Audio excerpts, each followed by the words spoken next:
Live from J. David Ramsey Stadium on the campus of Bear River High School. Touchdown Productions, now in our 18th season of high school sports television, is proud to present Bear River Bruin football.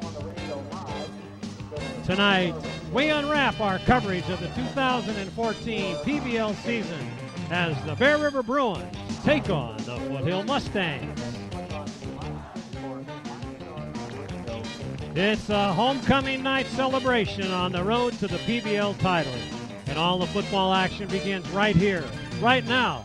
It's your NorCal Game of the Week. The Bear River Bruins celebrate homecoming 2014 at J. David Ramsey Stadium tonight as they prepare to take on their PBL rival, the Foothill Mustangs. Good evening, football fans, wherever you are across our worldwide audience. This is Marty Mortensen, the voice of Bear River football, joined in the booth by Scott Hopper and Steve Sitter. Our producer and director for tonight's telecast is Gilbert M. Dominguez, and he is joined by the rest of the Touchdown Production sports team of Paul Town, Tony Rondini and Sonia Enos. Scott, the Bruins open up league play with a very successful preseason. That's right, Marty. The Bruins are ready to make their run for the PVL title, and once again, the PVL is stacked with good teams. As we'll see later in the standings, Placer atop of the pack after their win over Center, and it looks like it will all come down to the Bermuda Triangle of Placer, Colfax, and Bear River to see who goes to the postseason. And the Bruins amassed a 4-1 record for this preseason and set a personal milestone for Coach Terry Logue, Steve. Yeah, that's right. Coach Logue got his 200th victory last month. He's one of only 6 coaches in section history to join the 200 club. And I understand later in the program we'll see a report from you, Marty, with your talk with Terry about that accomplishment. And that it was, in a very special interview that you won't want to miss. So we've got the makings of a great home game tonight. We got homecoming and the opening game of the PVL and the 2004 homecoming celebration. Thanks for spending your time with us on tonight's Touchdown Productions Game of the Week. And also you can look for us on the YouTube channel or on NCTV Comcast Channel 11, Suddenlink 16, and ACTV in Auburn. It's the Bear River Bruins versus the Foothill Mustangs coming up next, right here on your Touchdown Productions Sports Network. We'll be right back after these messages. Delta Home Loans has been matching home buyers with the right home since 1989. John and Suzanne Voder really know our market and know what it takes to get you into the home of your dreams. That's why they've been voted Nevada County's best. John and Suzanne love to be part of our community and congratulate the 2013 PVL champion Bear River Lady Bruins. Delta Home Loans. Accidents happen, and Trips Auto Body and Paint Shop understands your frustration when they do. They work on all makes and models and have been serving Nevada County for 3 generations.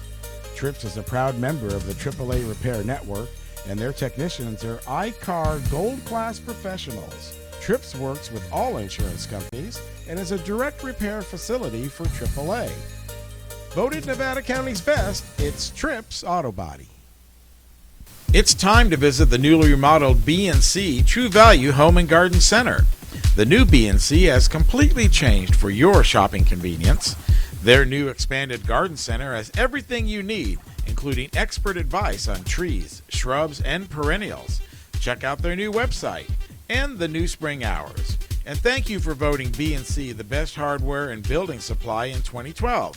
So start right, start here at B&C True Value Home and Garden Center. Welcome to Plaza Tire and Automotive Service in Grass Valley. At Plaza Tire and Automotive Service, the customer comes first.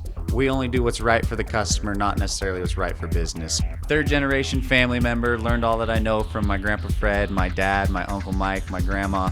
My entire family's been a huge part of learning about the automotive industry. Grass Valley is our 4th location, and you can also find us in Colfax, Penn Valley, and Nevada City. I am Blake Hauser, and I welcome you to join us for the grand opening at our Grass Valley location. Hello, I'm Dr. Victoria Tutak, and welcome to Advanced Chiropractic Centers. Are you tired of living with debilitating pain, physically impacting the quality of your life? Here at Advanced Chiropractic Centers, we offer a variety of options. We are a result-driven office devoted to your health care. My name is Dr. T, and I look forward to meeting your health care needs. Welcome back to homecoming here at J. David Ramsey Stadium. Big football night tonight. Marty Mortensen along with Steve Sitter and Scot Hip Hop Hopper. So welcome aboard, guys. Our first Bear River game of the season. Fantastic night. Homecoming is always exciting, and as we take a look here, we have the junior class. It's a Disney theme this year. Steve, do you remember back at the day when you participated? I didn't really get a chance to participate much, baseball being in the spring. Not too many of the homecoming activities going on. But, of course, I do remember the floats and the rallies before the game. So, all right, we mentioned earlier that Coach Terry Logue won his 200th game last month in the 35-7 victory at Argonaut. We had a chance to catch up with Coach Logue, and here's what he had to say in a candid conversation with our very own Marty Mortensen. We're here today with head coach Terry Logue, and first of all, Terry, I want to be another person to congratulate you on your 200th victory last Friday night. And is there anything that you did different for that 200th game on Friday that you didn't do for any other Friday night game? No, except I had a serious case of cotton mouth all night. I couldn't breathe right. I don't know if that was part of it. I think I was a little extra nervous, but everything else was the same. And fortunately, we had some injuries, unfortunately, but we came out with a nice victory down there. Well, like I said, I was down there watching that game, and I was looking at the after-game event that happened with it looked like to me that you had anticipated that bucket of water going to be dumped over your head. Is that correct? Yeah, I definitely was anticipating that. And I thought I had actually got away from it for a while, and then I saw him running towards me with the bucket, and I said, "Oh well, take it like a man." Yeah, well, yeah, I saw you take your hat off. Yeah. And it was really funny that Brian O'Brien, the official photographer for Bear River, he had told the kids to wait until he got in position to get that good shot, and sure enough, it turned out to be a really excellent shot. Yeah, like I said, it was very, very cold, but it felt great, and it's one of those situations where I'd do it again anytime we can win a game. Oh, exactly, and especially for number 200. Now, one of the things I know that you're aware of, but of those 200 wins that you've had, you're only the 79th football coach in California that has made that mark, and also that the 6th Sac Joaquin section coach. How do you feel about that? I feel pretty good. When you put it in those terms, all the guys that have ever coached in the Sac Joaquin section, be one of 6 or 7 guys. It's very, very special. A few more in the state of California, but it's funny. About a couple years ago, my wife is from Anderson, and I'm good friends with Bob Reed, who was the coach at Anderson High School, and he finished with 200 and some.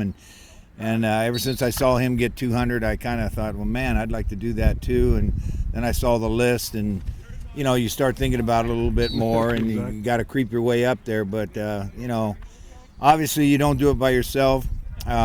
Coach Savoy and I have been together for 10 years as co-head coaches now, and he started working with me in 1994. And Scott's been a big part of every one of our victories over the last 20 years, and I'm extremely proud to work with him.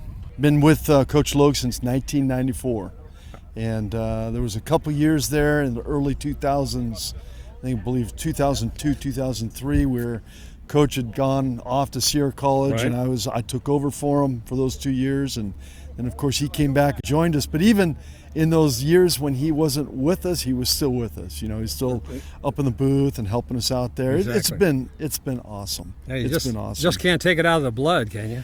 He's a great guy. He works very hard. He's passionate about football, and it's been a lot of fun to work with him. And he told me the other day, I forget, I think I've been with him for, I think he said like 165 of those 200. So it's been fun. Actually, I was thinking about it last night, between him and I, we got them all. We have every Bear River football win. Exactly. Every single one of them. And I hadn't really thought of it that way until, like I said, just thought about last night, and it's kind of interesting. It just, how when you start getting older, you guys know what that's about. Oh, right? I definitely do know what that's all about. Time seems to fly, but it really doesn't seem that long ago when we were celebrating his 100th. Right. It's just, there's a picture up in the locker room of him with his boys. Yeah, we talked about that as that had to have been a milestone for him, a personal milestone to have both Matt and Zach on the team, on the varsity at the same time, and then get that 100th win,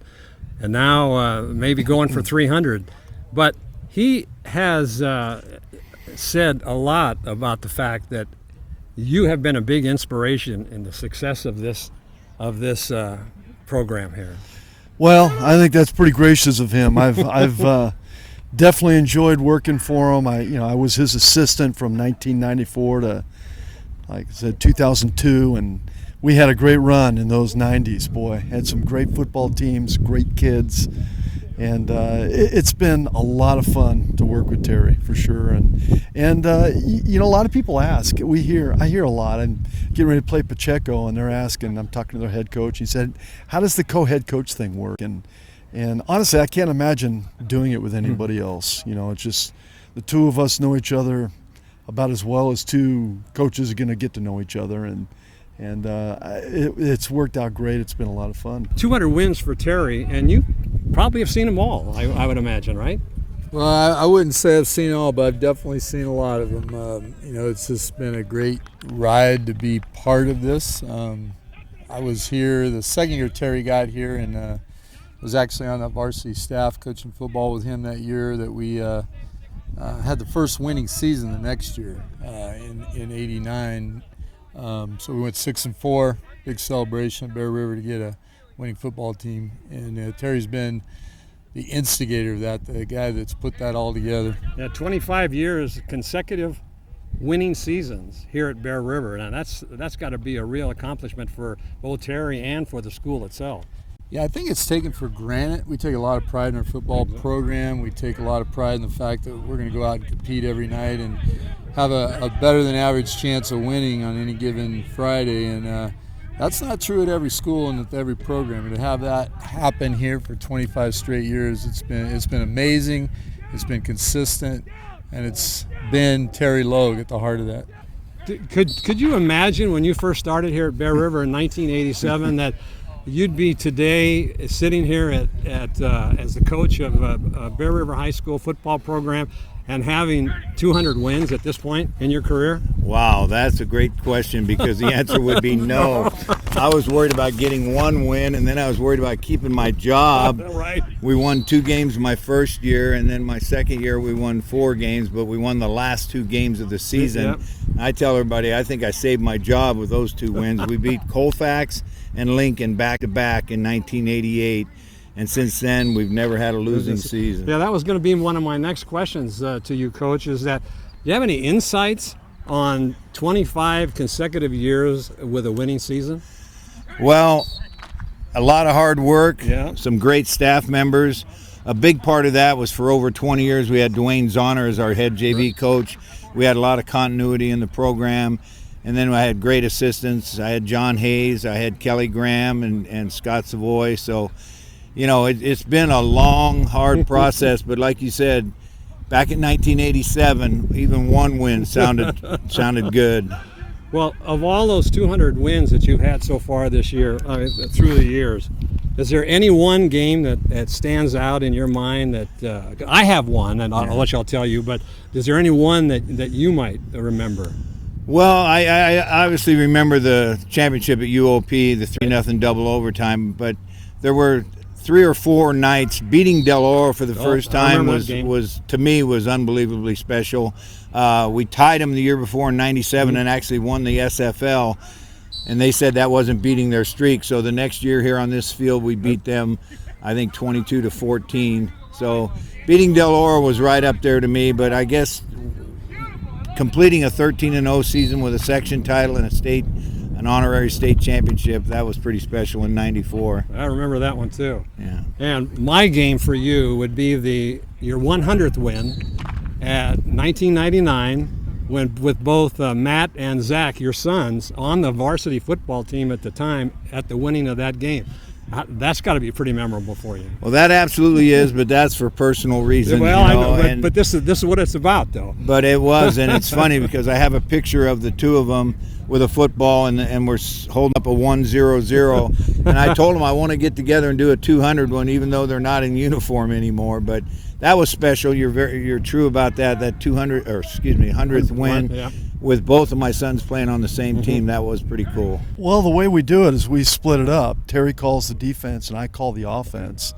And Terry has input on the offense. I have input on the defense. But he's the guy that puts the defensive game plan together, and I do it for the offense. And I don't know. I think there's things that, you know, maybe my strengths are, you know, maybe things that he's not as strong in, and just vice versa. I think we've you know, we play the good cop, bad cop thing very well, and sometimes I'm the bad cop, and sometimes he's a good cop. I think that's you know, that's definitely been, you know, part of the deal. But it's just, I think just knowing each other, and I think on the big topics, you know, Terry and I are, you know, we're 1-1 on that. I mean, we both think the same way in a lot of on the big topics for sure. And I can't even. We were asked last week, you guys ever disagree? Well, we might disagree, but it's over little things. Right. You know, it's there's never been a blowout, you know, big disagreement. It's always been something little that goes away in 10 minutes.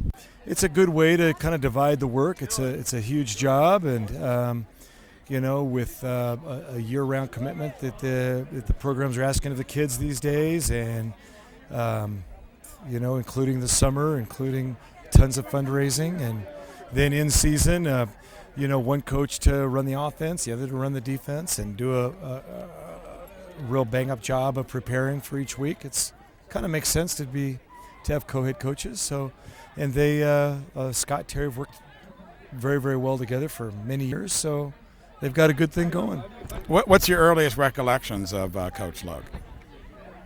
Oh, we would play 7-on-7 together against each other in the summer here and also at Bear River, and then we'd hook up for preseason scrimmage on a number of years, and so we've got together quite a few times. Terry's a great coach, very intense. His defenses play with exactly his personality. I mean, they're tough, hard-nosed kids, and when you play Bear River, you know it's going to be physical. You know that you're going to get hit.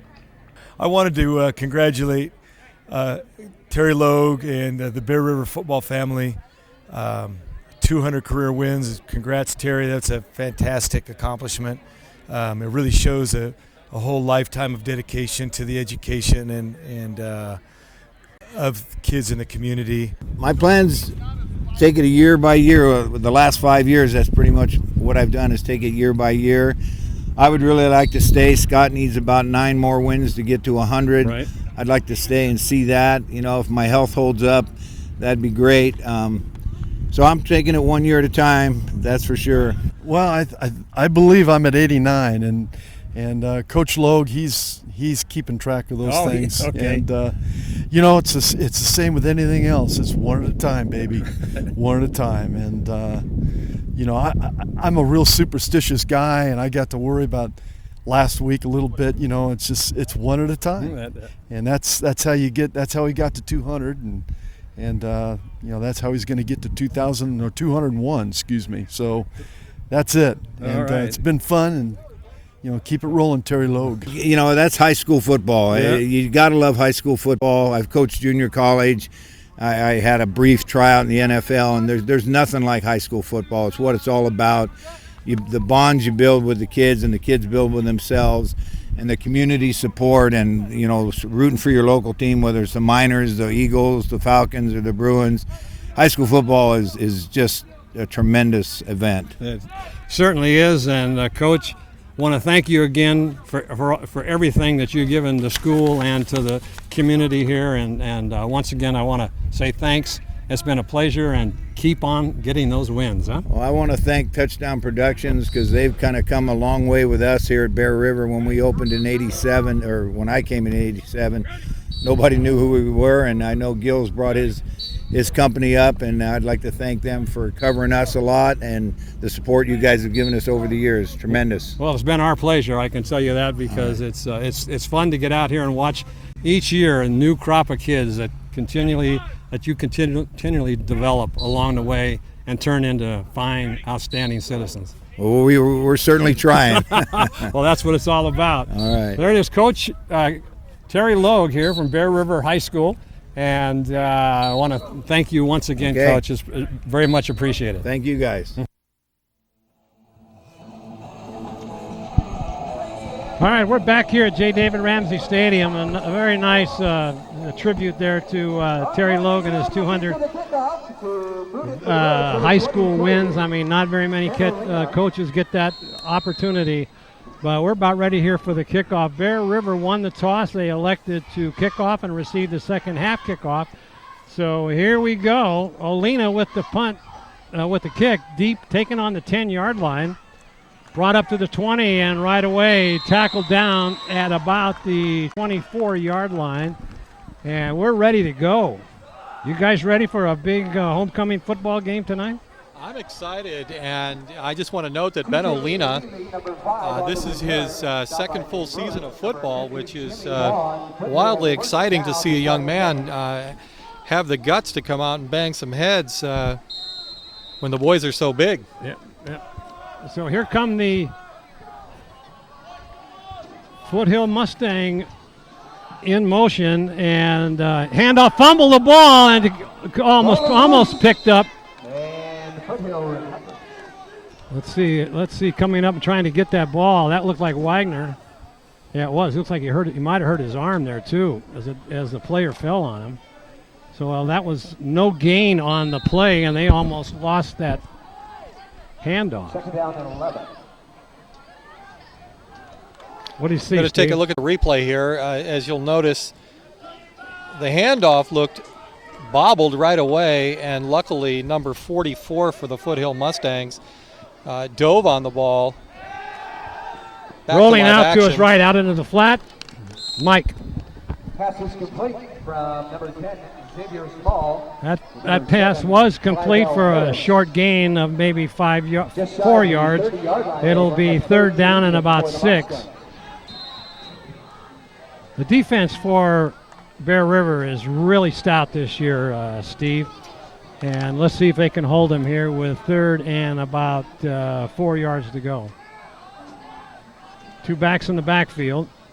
Trying to draw him offside, couldn't do it. Handoff, second man through. Not going to make the first down, and that'll come up a little bit short.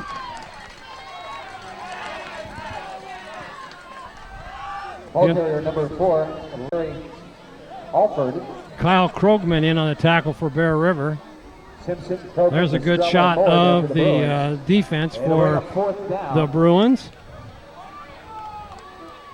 A lot of these players for Bear River are going both ways because they've got Bear River's got 5 players unable to play tonight, and that, especially when you got such a small roster, it is kind of a tough situation where you've got to have these players going both ways. So hopefully they'll be able to hold up. We've got 10:31 left to go in the first quarter, no score, and the Mustangs are going to be forced to punt.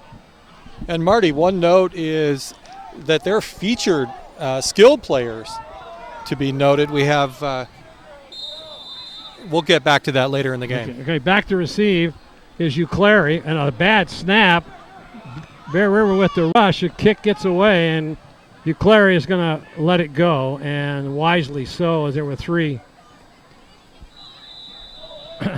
defenders down there. So Bear River will take over on about their own 29-yard line. Well, it'll be first and 10.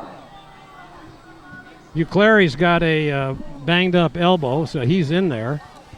But he's kind of hurting tonight. We've got on the sideline also Travis Whitehead, number 88. He's got a bad ankle.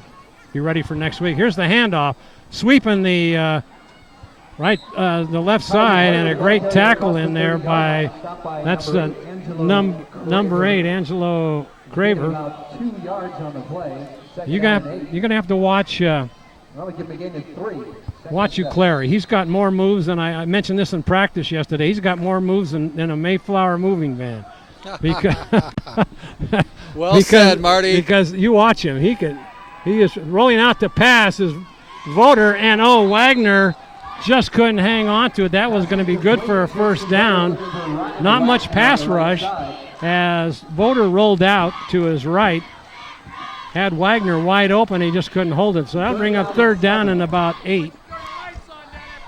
I'm not sure I've ever seen a pass dropped in quite that manner. No. It looked like he had both hands on it, and then he kind of threw it back. Yeah. So here comes the big third down for Bear River. Voter back to pass, and he throws it over the middle and being hammered in there. Pass is high and incomplete. That was also Voter looking for Connor Hollister. Fourth down and 7 for the Bruins. I played golf today with in the same foursome with Connor Hollister's dad, Brian Hollister. How does he swing? He's a good player. So now Bear River goes back into punt formation. Good kick by Olina as that ball's coming back and taken on the 35. It's fumbled, and it's going to be recovered in there by Bear River, it looks like. And that is Hollister. We just talked about Connor. And Marty, I do see a flag sitting on the 38-yard line. Penalty marker down at the 38-yard line. Let's see what they're going to call here.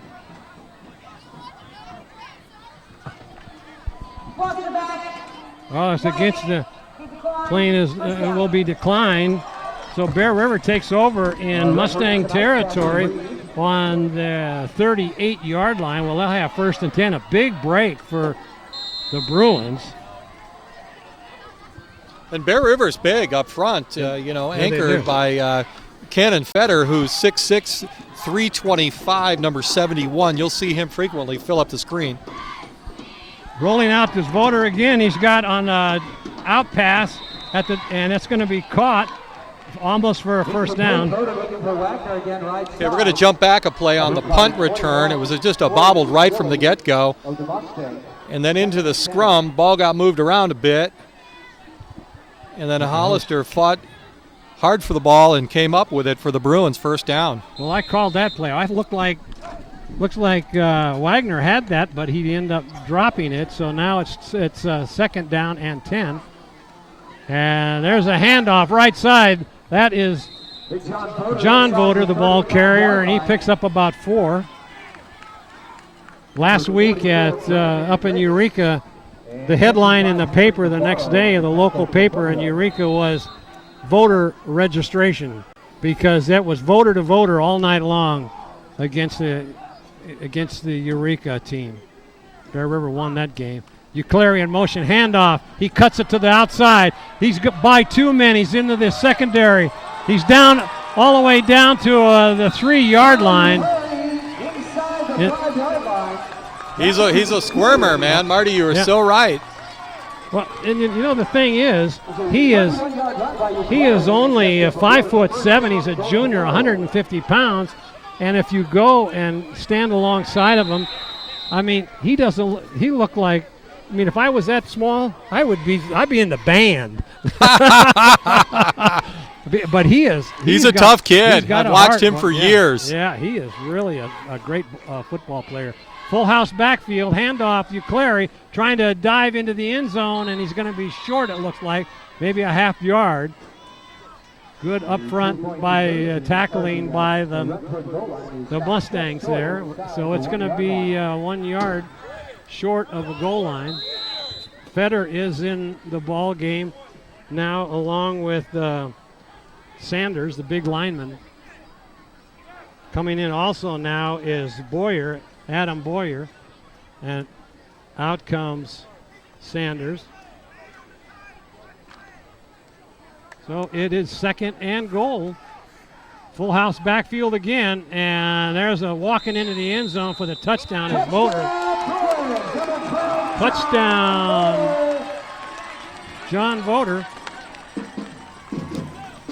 First time they had Cannon Fetter lined up as a right side guard. They ran it up his back. Then they moved him outside to the left tackle, and they ran up his back again. He's a big young man.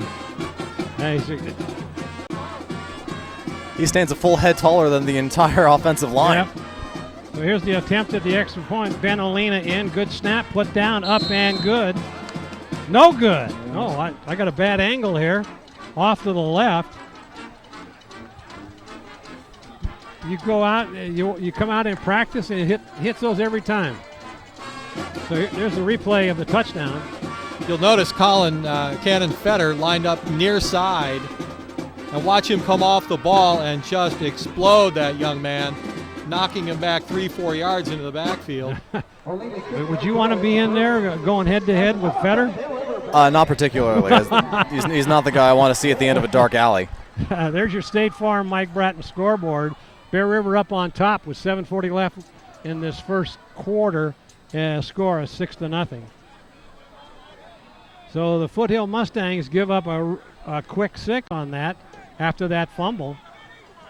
Well, now Bear River will kick off, and Ben Olina will do the punting back to receive.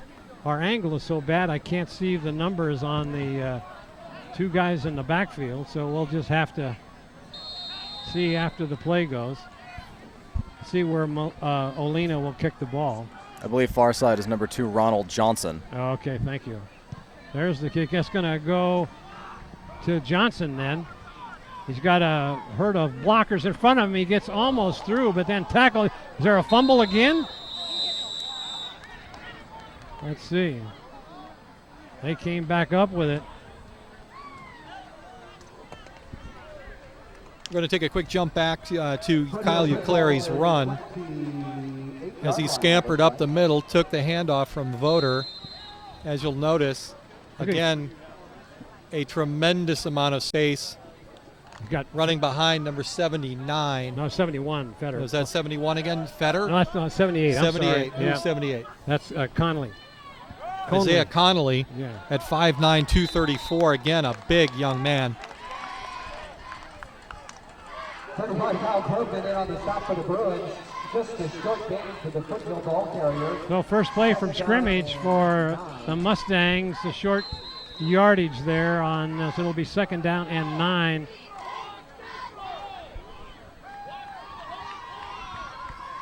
I don't know. I've seen Bear River defense all season. I don't think this team is going to be able to move on them unless Bear River has a breakdown. Oh, there's a movement. That'll move it back 5 yards as the wide receiver out on the other side of the line jumped a little early. Legal procedure, white, 5 yards. And I noticed that Bear River is wearing pink for the Breast Cancer Awareness Month. Yeah, they wore that last week up in Eureka.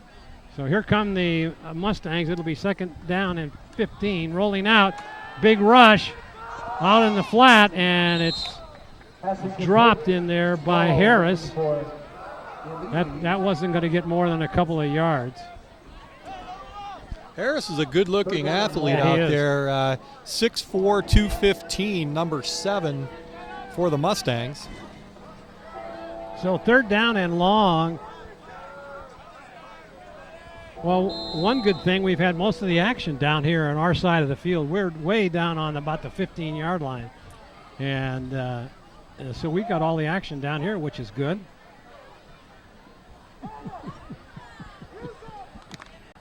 So here come the Mustangs. It's 3rd down and 15. Let's see if they try to put the ball in the air again. They have a man in motion. And he's rolling out. It's going to be out in the flat, and he drops the ball. That was intended for number 4, Alford. So far, the Mustangs have 2 drop passes and two fumbles. They're having trouble hanging onto the ball here in the Foothills. So they'll be kicking now to Clary back on standing on about the 50-yard line. So once again, Bear River's more than likely going to get good field position, unless the kicker. Once again, I can't identify him, but there's a low snap and it's almost blocked. And Clary is going to flag it down. He's going to put a big move on there. He goes to down the right side, cuts back, but then slips and falls on about the 45-yard line of Bear River, and they'll start 1st and 10 with 6:29 left to go here in the first quarter.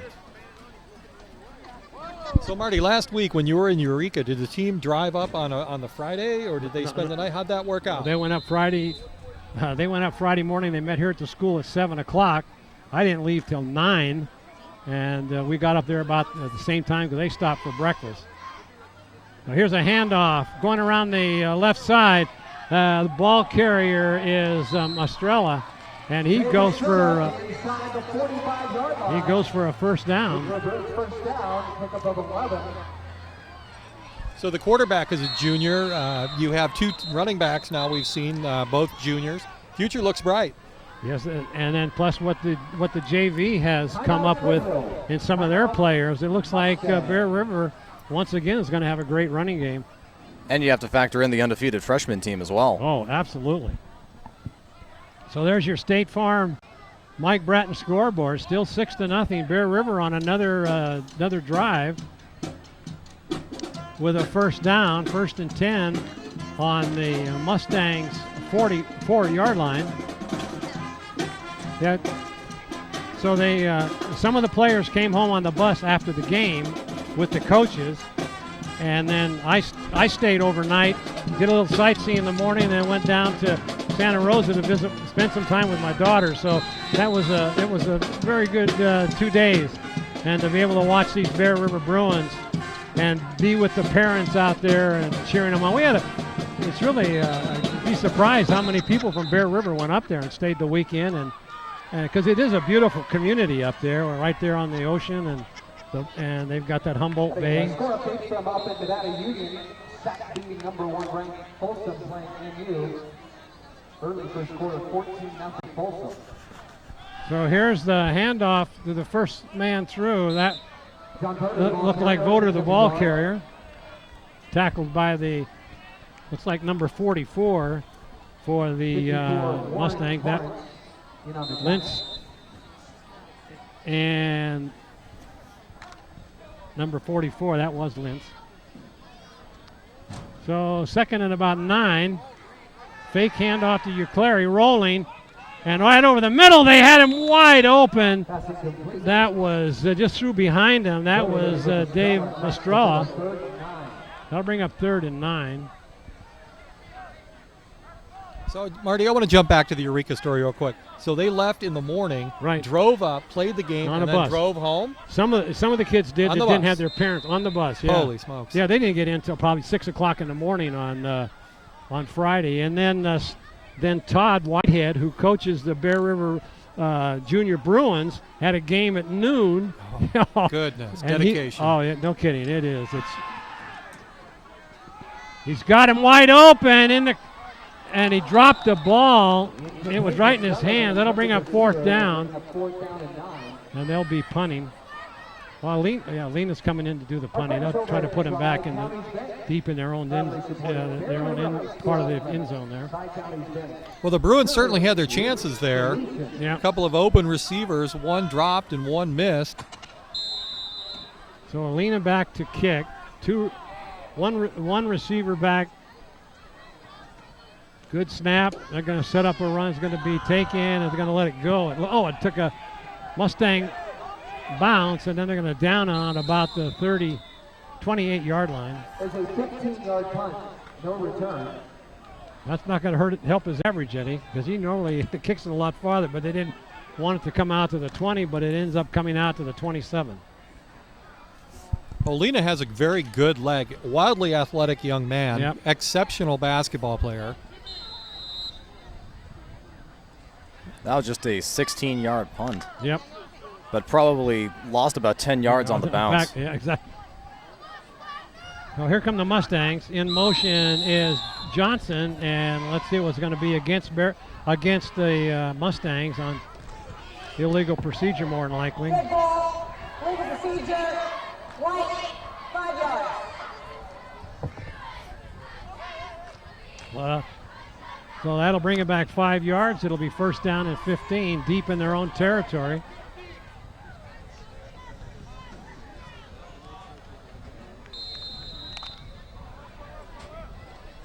So here they come to the line of scrimmage. 2 backs in the backfield. In motion again, Johnson, and hand off to the second man through big hole, and he goes all the way. He fumbled the ball, but I think the ground caused the fumble. Recovered in there by Davis, but Up to about the 35-yard line. nice gain there. Boy, that hole opened up very quickly, and he got into the secondary. So here's that replay on that. Watch how quick he gets through that hole. Bang. The ground did cause the fumble. Reaching for that extra yard. So here he is rolling out, and they got him almost intercepted in there by Wagner as he went up for it. Picked off by number 11, Ryan Wagner. Ryan Wagner just had that. Well, he's dropped a couple now on offense, and now he's missed one on defense. He's going to have to get some of that stickum that the Oakland Raiders used to. Lester Hayes. Yeah, there you go. That got outlawed in a hurry. There's a good shot there of big number 50. That's Jimmy Vaughn. He's also the center on offense. So it's third down and about a little over 2 yards to go. In motion is Johnson. Handoff, second man through, and a big hole. There he goes again. He's a big guy. So that'll give him a first down. Who is that? I can't see his number. Looks like it might be number 8. I think that's number 5, TJ Ilili. Oh boy, he is a load, isn't he? Yeah.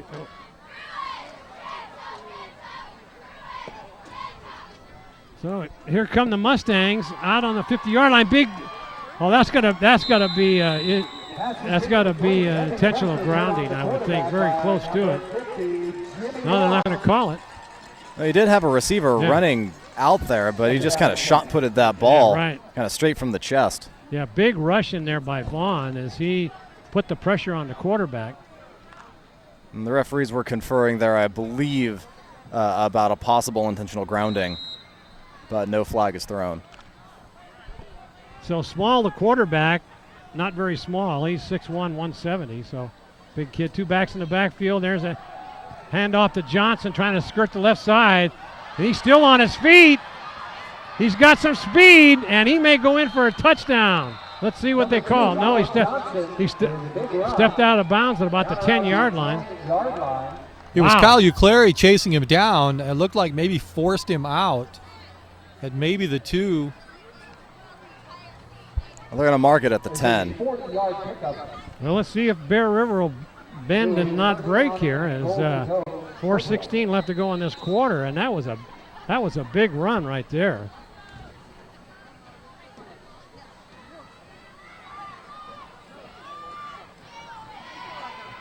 In motion, they hand it off to, that's number 4 coming around the, they're going to give him a horse collar, or did he grab him by the jersey? No, they got a flag down. Yeah, I thought so. He reached up there and looked like I horse collared him. That'll give him half the distance of the goal.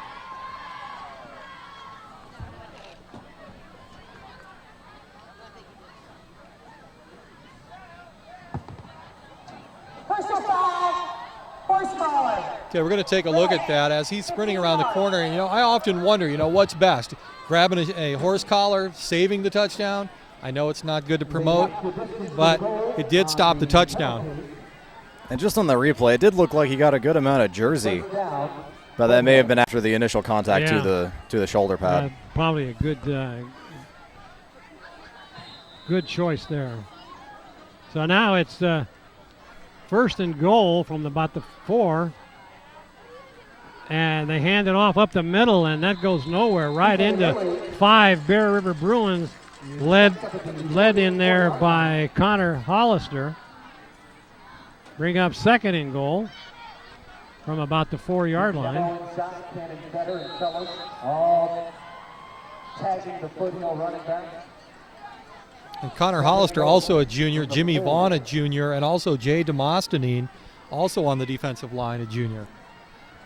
Quick pass out into the flat, and it's going to be overthrown. That was intended for Alford. Third down and goal. That pass was not even close to the intended receiver. No, it wasn't even in the zip code of where he was. Good pass rush by Bear River up the middle, and I think he threw that ball just maybe a little too early. And then he really lofted it. Okay, third down. Let's see if Bear River can hold him here.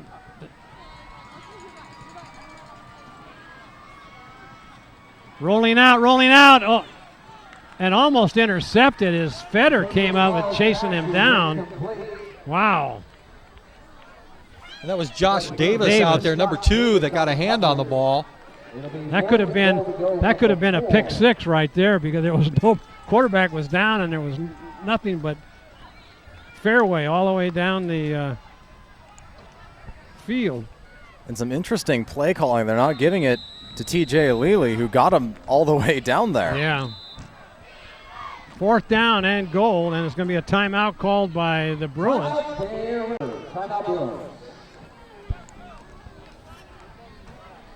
You have to imagine they're going to keep the ball on the ground here. Yeah, I would think so. Those last 2 passes were fairly disastrous. I mean, I can say I don't recall a completed pass in the game for the Mustangs. One completed pass. Yeah, one for 6 yards. 6 yards, yeah. There's your Mike Bratton State Farm Insurance scoreboard. 6-0 Bear River, but the Mustangs are threatening here with 4th and goal. If they punch this in, it's going to be real interesting, since Foothill has only posted 18 points on the season in 5 games. And on a Bruin defense that has been very stingy throughout their season. Yep. Yeah, I'd be surprised if they didn't give that ball to Johnson. He's got some speed. Maybe they do a sweep or something around the left side. Ball is over on the right hash mark. Well, let's see what happens here.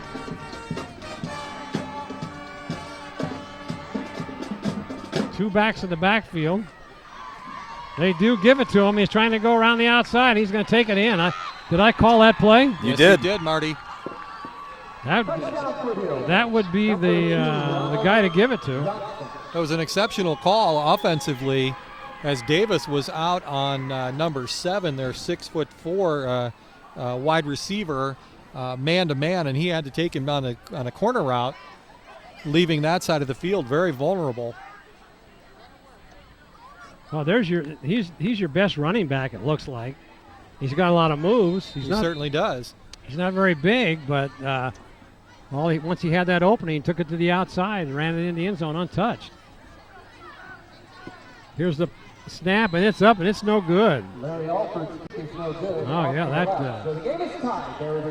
that's huge. That makes it a tie instead of a 1-point lead for Foothill. Exactly. Okay, here's the replay.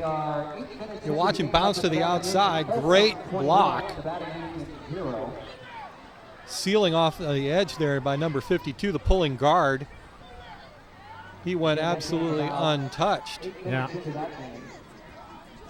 Yeah, great design play. Alili goes right, and so do the Bruins. And number 2, Ronald Johnson, who carried the ball in there, he's 5'4", 135.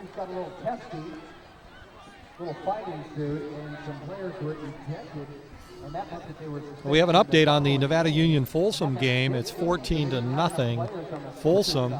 First quarter. So Placer gets the 4th victory. And Placer playing center. I guess there was some fighting going on, and players got ejected. Yep. And so many players for center got ejected they couldn't field a team. Right.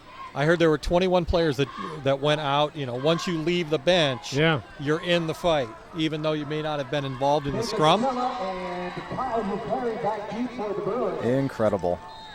Number 7, Trayvell Harris to boot it. So Clary and Estrella back, and it's going to be a short kick. And it's going to be taken in there, and he falls down on the slippery surface. That is Potts. So to go back to that center issue, since center had to forfeit, Placer now, they've had 2 byes in a row, so ultimately they've been idle for 3 weeks. Exactly. So it'll be interesting how they come out of their bye weeks and prepare to play. And they'll play this same Foothill team next week, and we will be there. All right, Jason Voter, and he hands it off over the right side, and cutting back is Clary, still on his feet, and then he gets hog-tied down by the Mustangs, and he gets maybe 4 yards on the carry.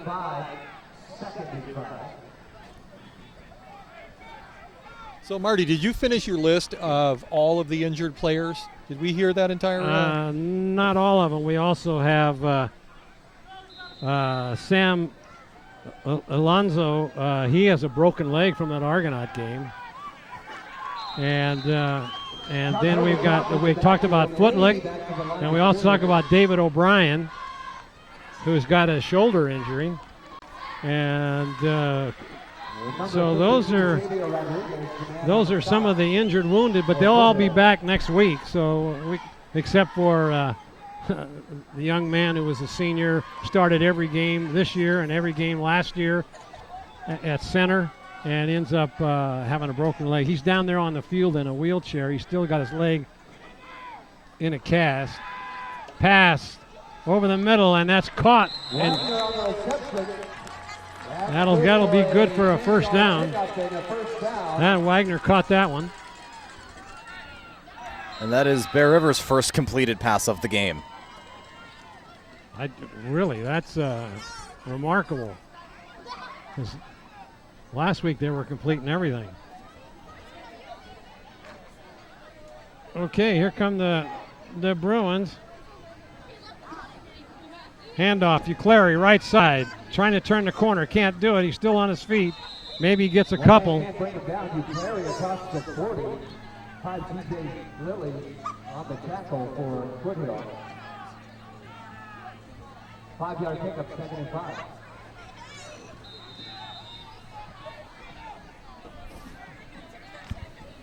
That'll bring up 2nd down at about 6. Handoff, gets a block. Mastrella, he powers his way up to about the 50-yard line.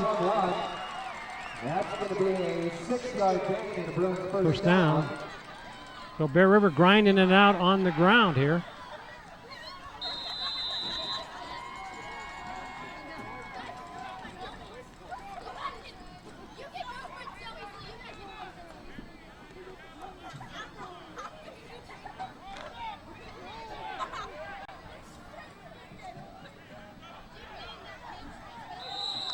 Oh, somebody moved. That'll cost them 5 yards. They'll back it up. I think they have 2 men in motion there, and that is. Yep. The defense ran an entire shift on the front line, which made somebody move. And they had a man in motion at the same time, so that's not good. Pitch back. That is the Voter. Voter coming up, gets the 5 yards back. Up to the 49-yard line. First down there for Foothill, 52 is Xavier Rodriguez. I'm surprised that Bear River can't run against this team. 2nd down and 10. Steve, what is the stat?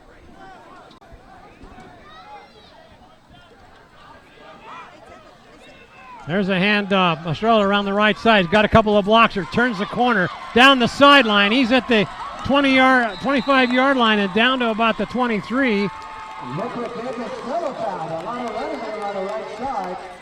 That'll stop the clock. They'll spot the ball first down on the Mustang 23-yard line. The clock will start, and that will end the first quarter. You're watching exclusive coverage of Bruin football. right here on the Touchdown Productions Sports Network. Magnuson's Toyota and Scion is celebrating 25 years serving you in the foothills. Right now, Magnuson's carries the first all-electric SUV, and they're still the home of the Toyota Tundra. Magnuson's Dodge Chrysler Jeep is right down the street and features the new Ram diesel truck, Jeep Wranglers, and Grand Jeep Cherokee. It's Magnuson's Auburn Toyota and Magnuson's Dodge, both in Auburn. Are you ready to buy or sell your home or property? Placer Title's your local title and escrow company located right here in the heart of Nevada County. We combine the stability of a national insurer with all the benefits of on-site title and escrow professionals. Being voted the best title company by the union readers for the past 7 years is a true testament to our local roots and unparalleled customer service. Stop by one of our 2 convenient locations and thank you for keeping your business local. Mike Bratton is the neighbor you can count on for your most important insurance decisions, 24 hours a day. The first step begins with a phone call. Hi, I'm Mike Bratton, your good neighbor State Farm agent, and I look forward to hearing from you. Since 1984, my team and I have been educating clients and developing long-term relationships through personalized and professional guidance on their insurance programs. We will put you in the driver's seat and strive to enhance each encounter you have with us. Like a good neighbor, State Farm is there. Okay, welcome back, J. David Ramsey Stadium, as the Bruins have first and goal down on about the 4-yard line, as Mistrella went around the right side and just stepped out of bounds before he went into the end zone. So now it's first and goal, full house backfield, and handoff to Mistrella going over the left side, and he's not going to make it. He's going to come up close, being brought down in there by number 12. That is Moten. Second goal. It seems that the Bruins have been successful when they've been firing Voter up the gut and Mistrella around the corner. We're still in the first quarter up at NU. Folsom tacks on another touchdown, 28-0 in that ball game. Handoff, Voter into the end zone. Touchdown, Bruins! Touchdown, Bruins! So no, there was no question about that. He had a couple of lead blockers, and he was on his way into that end zone. He's definitely been the power back this season for the Bruins. Well, we just got a score in from the Folsom Nevada Union game, 28-0 still in the first quarter. That's a powerhouse at Folsom. Jake Browning is phenomenal. His statistics are out of this world. Snap down, put up, and there's the kick. It is good. As Olina on the hold of, I believe that's Davis holding, and it is now 13-6. There's Coach Logue with his 202nd victory now, going for 203. Okay, we're going to jump back and we're going to look at the Voter punch in here. Voter to Voter, little brother to big brother, going up the gut, taking the ball at the 7 and dragging a Mustang home. Yeah, he got hit initially at the 4-yard line and just kept on moving. Yep, he's a strong runner. Well, there's your State Farm, Mike Bratton State Farm Insurance scoreboard. It shows 13-6. Bear River will now kick off. Back to receive is Johnson and number 7. That's Harris. Wide receiver. Yeah. Let's see where he puts it. I think I'd keep it away from Ronald Johnson. See where they go with it. And it's going to be a short kick, and it's going to be taken. They may get it. Bear River may get it. Let's see what happened. Did Bear River get it?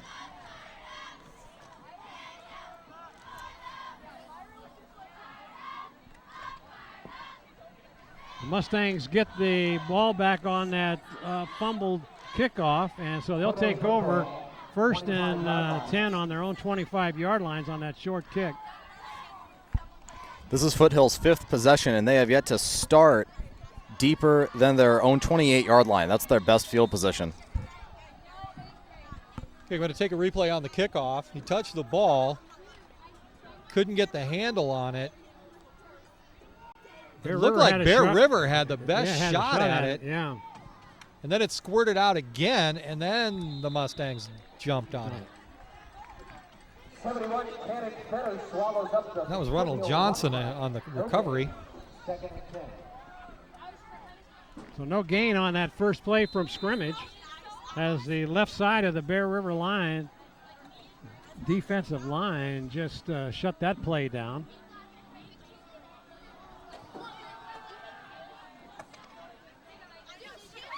Hand off to the first back through, but he gets by one defender, and he gets all the way on up for maybe 6 yards. 25 Gunner Simpson over the top to bring the ball carrier down. They'll bring up third down at about 3. And historically, Terry Logue defense, you don't run on. No, I'm surprised they're getting. In the first quarter, Foothill put up 77 rush yards compared to Bear River's 103. All right, those are some good stats there. Thanks, Steve. A quick pass. It's almost a backward pass, and he goes nowhere. Coming up and smelling that play out was Voter and also Gunner Simpson. I have been impressed, as I said earlier to you, Marty, with Gunner Simpson's play this season. Yes. I'm very surprised, but wow, he's done a really good job. And a lot of these juniors have really stepped up this year.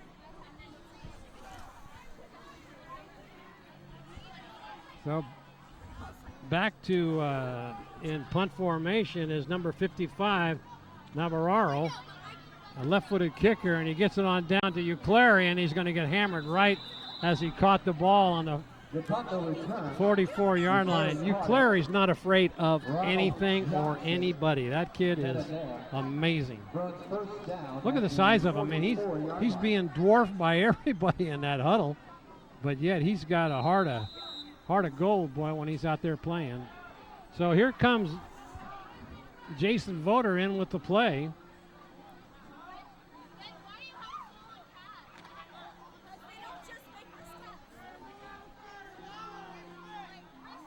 In motion, handoff to Clary. Cuts it up the middle. Now he cuts it back.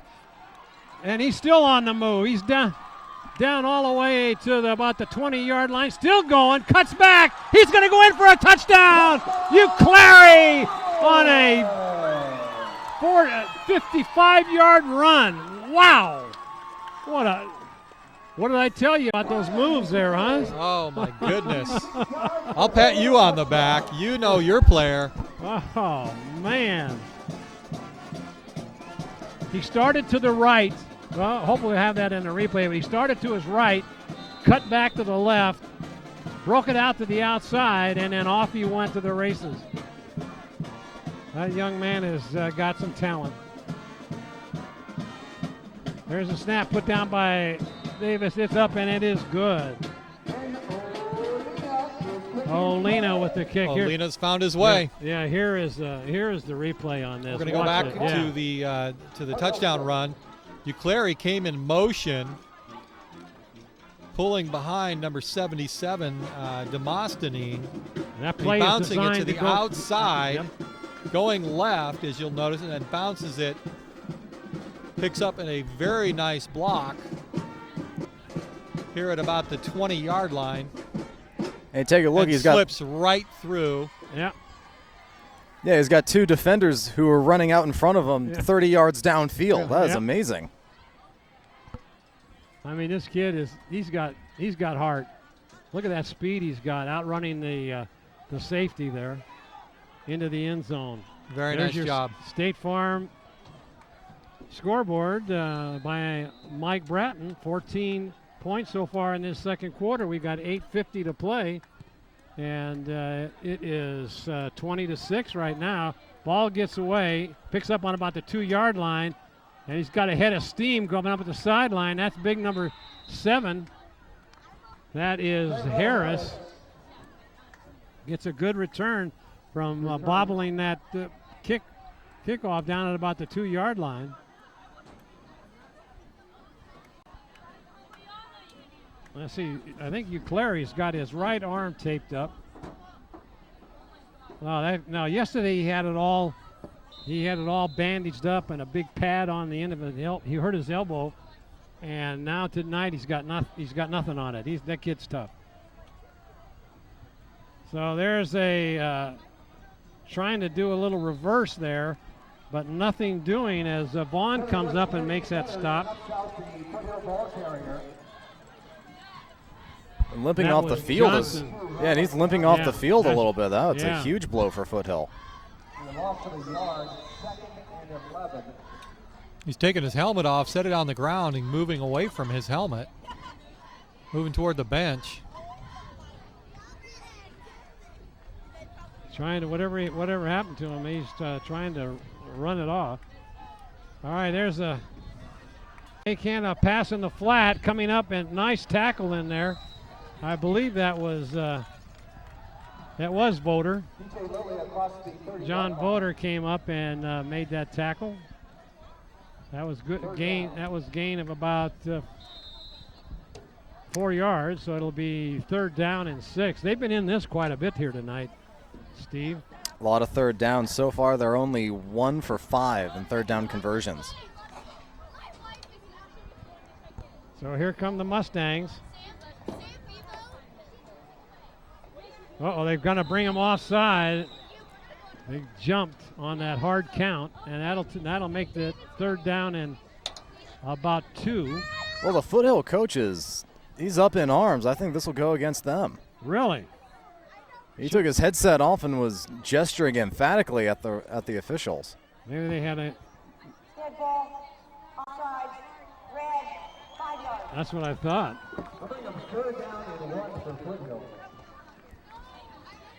Well, then I am not too sure what Coach Trokey was yelling. Probably yelling because his number 1 running back, Johnson, is still favoring his leg over there on the sideline. Bear River had 3 guys jump at the same time, and they're always saying, watch the ball, but there's a handoff, and it's going to be thrown for a loss. Heads up play in there. That was Mikan for a loss. Mikan's listed as the nose guard. He came a long way to make that stop. They're going to go for it. Well, I mentioned that they're now 1 of 6 on 3rd down conversions, 1 of 1 on 4th down. Well, maybe that's what they end up. Handoff, and he's not going to make it. Bear River's going to take over big time. And Connor Hollister comes up with that big stop. With the score of 20-6, that type of stop is a game changer and almost a death sentence. I don't know why they want to try the 4th and 2 like There's that. A lot of game left in their own territory. So Jason Voder back in. He hands it off. He fakes it. He's got him wide open in the. He had Wagner wide open. He was, and then instead he threw it into double coverage. Coverage, yep. Our North County neighbors, Nevada Union, struggling a bit, but who doesn't against Folsom? They are 30 seconds into the 2nd quarter. Folsom 35, Nevada Union nothing. Jake Brown with over 300 yards and 5 touchdown passes. Oh my goodness. Okay, here come the Bruins. Handoff. Estrella around the right side gets a block, and he's going to pick up a few yards, trying to turn that corner. Inside the 30. Tough stuff by number 8, Angelo Craver, to take him on. And the Mustangs call a timeout. We'll be right back after these fine words on your Touchdown Production Sports Network. We're at SPD Market in Nevada City asking people what they like about SPD.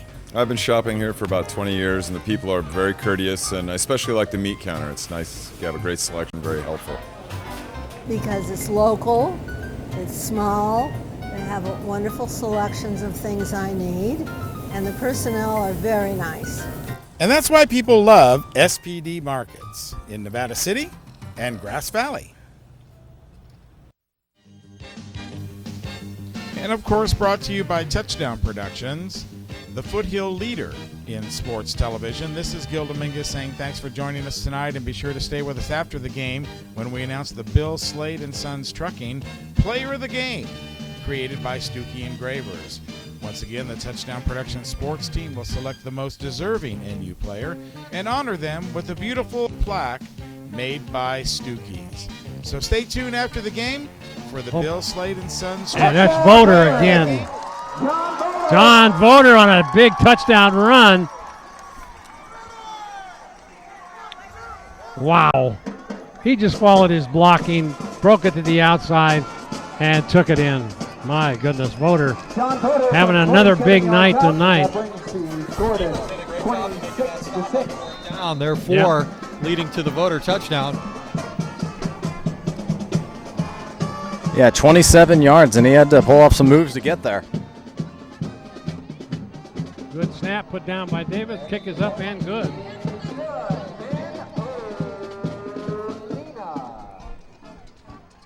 (26-6) it looks like here, or 20-27 it should be, I think, but they haven't updated the scoreboard yet, I don't think.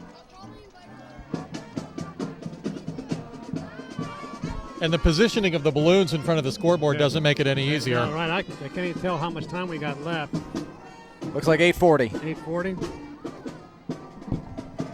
Nope, 6:40. There we go. There's your Mike Bratton State Farm Insurance scoreboard. Bear Rivers come up with 21 points here in the second quarter, and it was nip and tuck there in the first quarter. Looked like it was going to be a ball game, and now Bear Rivers just coming out and with both barrels loaded here as Olina sets the ball down to kick off. And here we go, back to receive. Johnson is back in the game. He's the lone receiver back there. Let's see where the kick goes. It's going to go left. And it's going to go out of bounds. They'll have to kick it again, it looks like. Ball goes out of bounds. Penalty marker. And we have that Nevada Union update. It's 35-0 going into the second. Jake Browning, 300 yards from Folsom and 5 touchdowns. And those of you, if you're not familiar with Jake Browning in his junior year was Gatorade's Player of the Year. And that is not a state of California, but that's a nationwide award. I understand. He's already given a letter of intent for, is it Washington? Washington, that's what I thought, yeah. Wow, that'd be, watch him for 4 years. I wouldn't be surprised if he starts. And he has a good body type. He's athletic, obviously, 6'2". I think they rate him at about 190, 185. Two backs, single back in the backfield, and looking to do a quick pass out in the flat, and it's going to be incomplete. That ball was intended for Alford.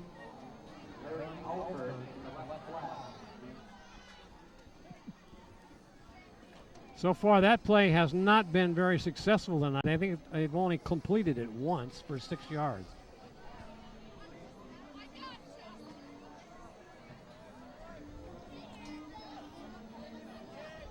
So the Mustangs now will have a 2nd and 10.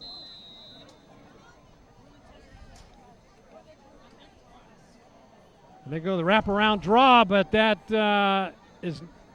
doesn't get very much yardage. As coming up and making the tackle is Davis and Mikan. That ball was almost fumbled on that wraparound draw.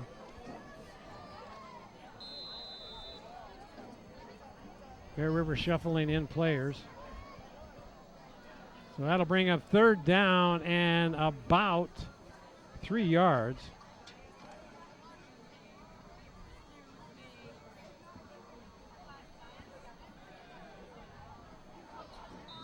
Well, that's somebody jumped, it looked like. Hard count again.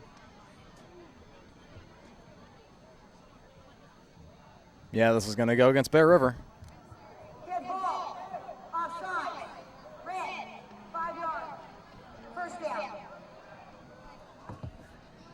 Well, during practice, if the defense jumps offside or they make some bonehead play or something else, the whole anybody on the defensive roster has got to get down and get 10 push-ups. And boy, they get on each other all the time about that because you're hurting the whole team. There's a quick pass and good defensive coverage in there by Wagner. Had he looked back, he might have been able to see that ball. That'll bring up second down and 10. Good shot of Wagner there as he comes back to his position. Foothill just needs some consistency. They've pulled off some big plays. Unfortunately, they've just all been in one possession. Yep.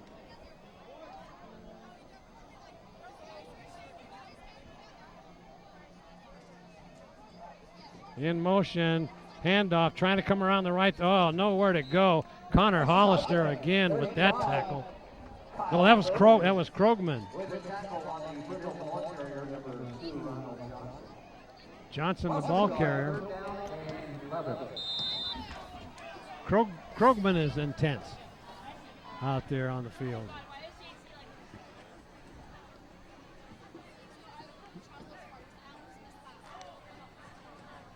That'll bring up third down and 11 for the Mustangs. Rolling out to his right to pass, looking downfield. He's got Johnson open, and then he overthrows his up front receiver, and that is Craver. That'll bring up fourth down and about 11.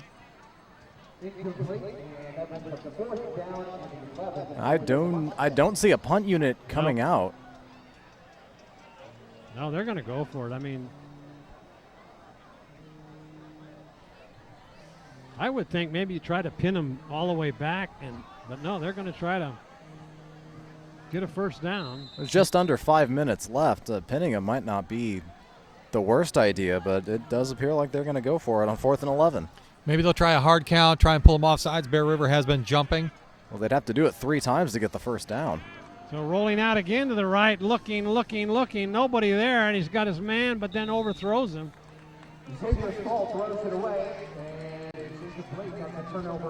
So that will be Bruins ball on their, let's see, about the 46-yard line maybe of the Mustangs.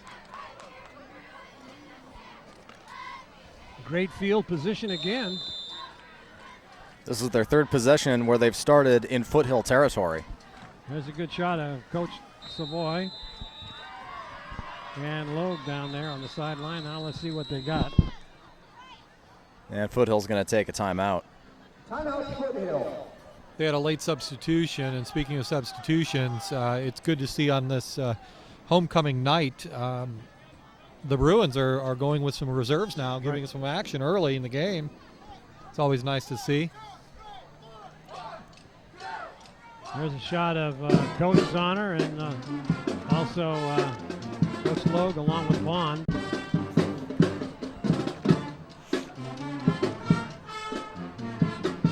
There's Coach Savoy.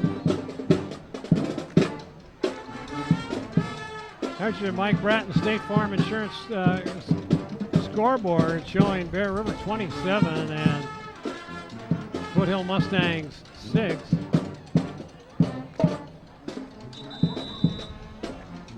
I think there are going to be a lot of new numbers in on coming in this time.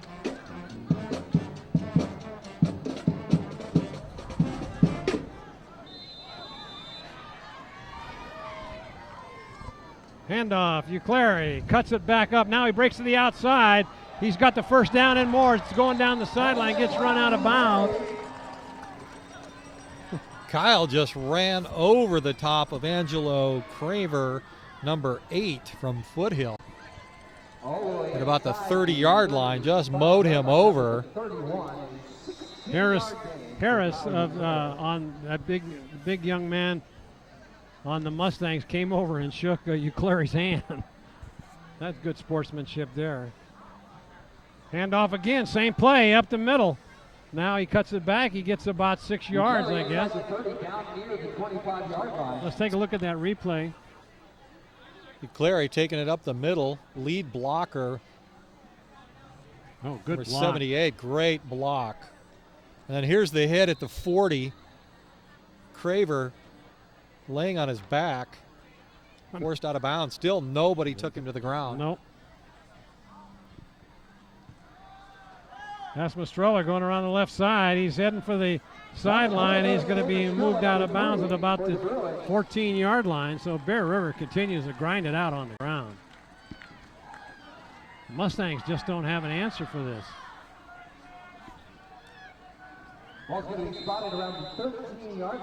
There's that hit again. Craver. Bang. Absolutely knocked him down. He gets a run out of bounds 9 yards later.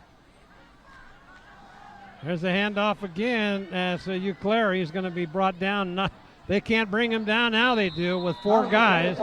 And inside the 5-yard line. Second and short.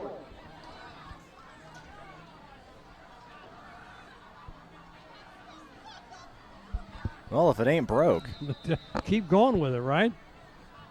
Let the big boy eat. So here they come again. Got Voter and Voter there, and there's a hand. What I don't know what happened. Oh, they fooled me. That was Mastrella. Got Mastrella. Touchdown Bruins. I got faked out on the play. I apologize for that. That was Dave Mastrella, and the junior, 6 feet 175. Man, they just marched down that field 55 yards again.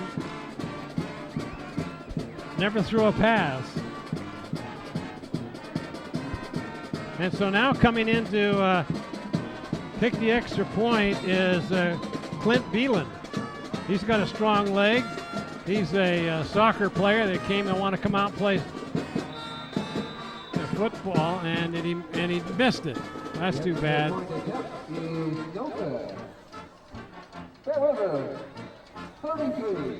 Kicked that about 45 yards. Oh, he's got a strong leg.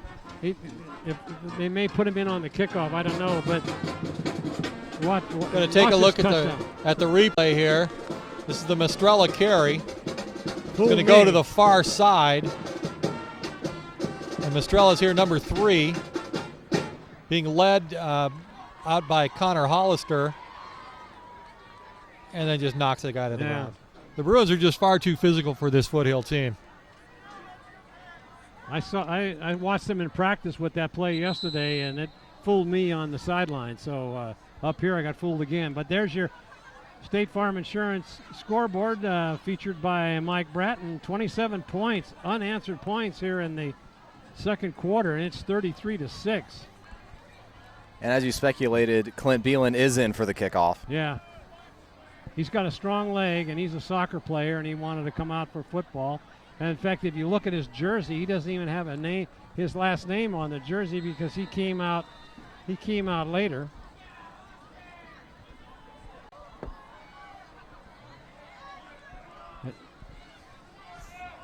Oh, okay. There's a possibility. I don't know. I'll have to check next week in practice if Beelan was scheduled to go to NU, but then switched over to Bear River, and watch this. He's got a strong leg. Great kid.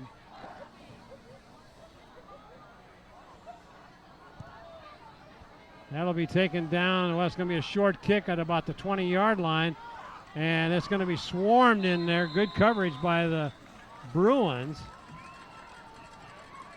Now, the boys' soccer team, they play in the fall. Yeah, they're playing right now. So does he play on both teams? No, he's out here the whole time. So he did a forego of the soccer season to come out and play with the football team. Right. Well, the ball will be placed on the 31-yard line of the Mustangs. We've got 3:30 to go here in the or 3:20 to go here in the second quarter, and they're going to get something going by these Mustangs. Let's see what happens here as Bear River's got a strong front up there on the defense. It's going to be a handoff delayed, but not going anywhere and coming up with a stop. That looks like Davis. This man there for the Bruins, Josh Davis. And Simpson. Short gain about 3, 2nd and 7.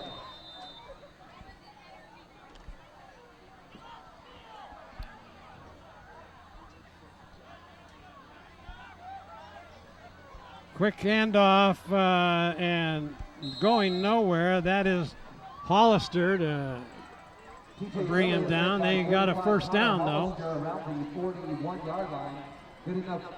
Hollister's done a real nice job all season anchoring that defensive middle. Ian Krogman. Yeah, he's both of those two young men are really intense. Good football players. They know where the ball is, and they're after that runner each time.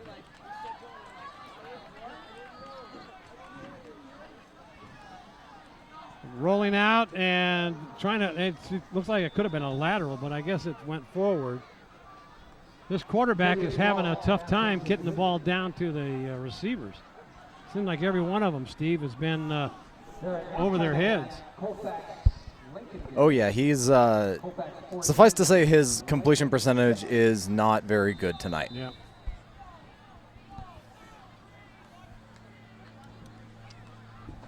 So we have an update on the Lincoln and Colfax.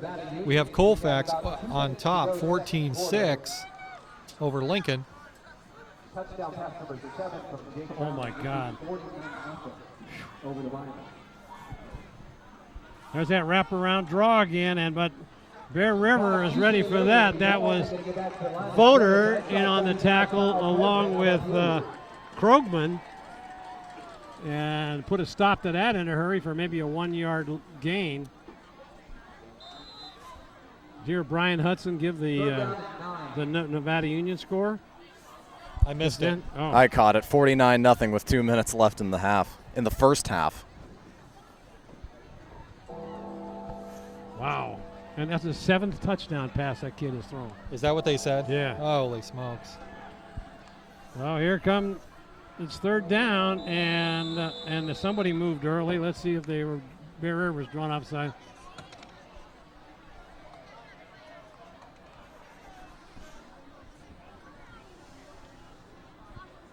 See if they step this off. Let's see what the referee said. Illegal procedure. Mark it off 5. Penalty is against Foothill. Still third down, 3rd and 14. This has been a fairly clean game from a penalty standpoint. Every penalty has been for 5 yards. Right. Those cheerleaders are going to have footballs to toss into the stands. If you've got little ones, sure you get those. Here come the Mustangs. See what they can do on a long. Whoa, man! Shooting the gap in there was Krogman. Look at him. 35 Kyle Krogman. He just went. He blitzed on that play, got it all the way back. But I don't understand. I saw the ball go down on the ground unless the referee blew the whistle once he was in the grass. It was, yeah. He was in the grass and they blew the whistle. Watch this now. Take a look at watch it. Let's trail number 35 shooting the center gap, absolutely untouched. Look at that. He did fumble it, but the referee did blow the whistle. So here comes a punt. Clary back for the receive it. They almost blocked it, and there won't be a run back. Clary is going to let it go. I wouldn't have been surprised if he picked that up and ran with it there, but he let it go. The ball will be placed on the Bear River 37-yard line.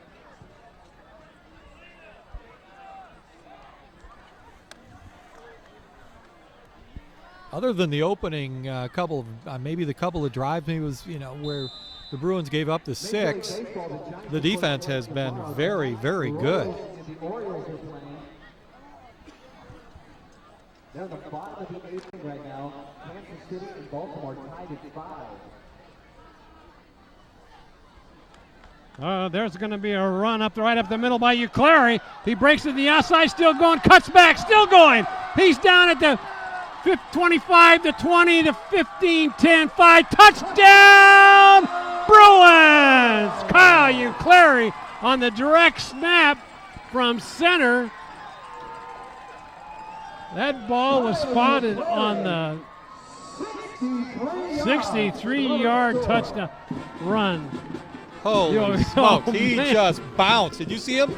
Boom, boom, boom. Just bounced laterally to get away. Wow. The guy is amazing. Spectacular run. Oh, man. I talked to him yesterday, and he is just quite a kid. All right, so into the game now to kick the extra point is Beelan. Let's see if he can get this one off here with no problems. Snap down, punt, and that one's good. He kicked that out of the stadium over the scoreboard. Wow. He's jacked up. Yeah.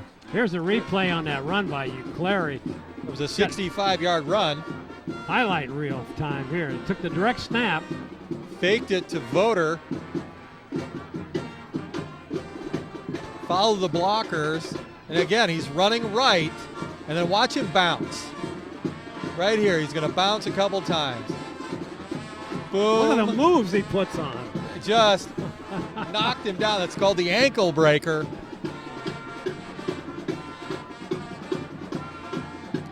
He'll outrun that back. Come up, make nice block nice in there. Block. That was Wagner on came that in block. on that. Yeah.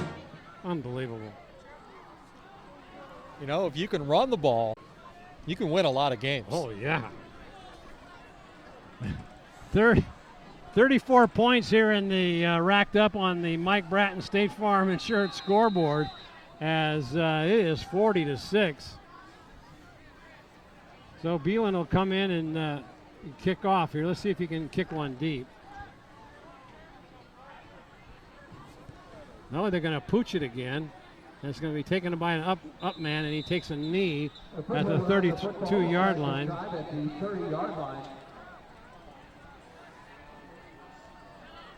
You're going to have to get your calculator out, Steve, to chalk up all the running yardage by Bear River, and especially by Clary. Auburn Ford, family owned and operated for 30 years down there on Grass Valley Highway.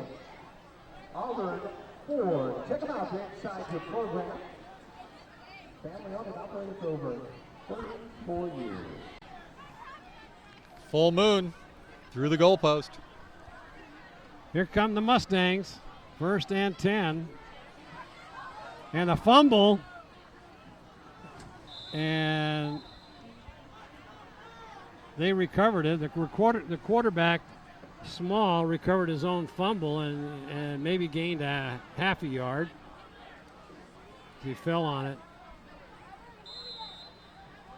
Clock continues to run as this half is about ready to come to an end.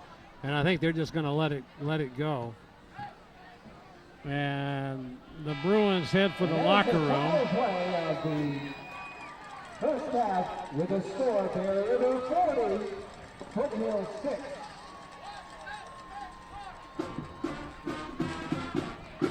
I guess we'll get ready for the halftime show, the homecoming festivities. Boy, that was quite a second quarter, wasn't it? Incredible. I mean, posting 40 points at halftime. All right, I'd like to remind you that you're watching exclusive coverage of Bear River football on your Touchdown Productions Game of the Week.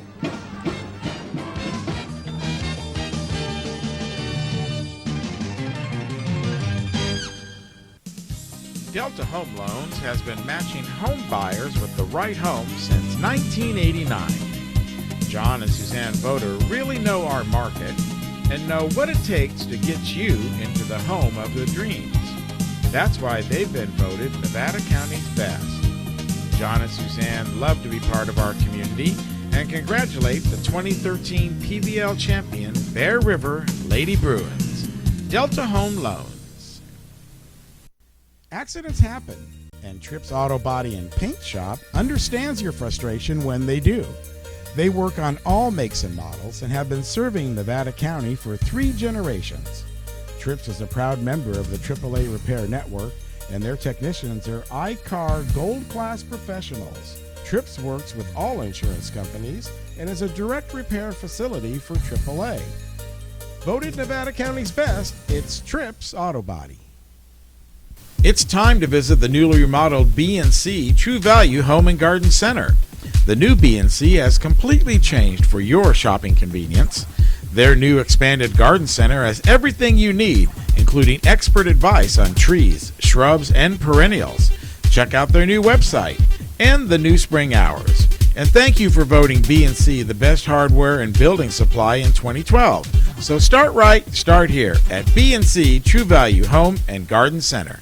Welcome to Plaza Tire and Automotive Service in Grass Valley. At Plaza Tire and Automotive Service, the customer comes first.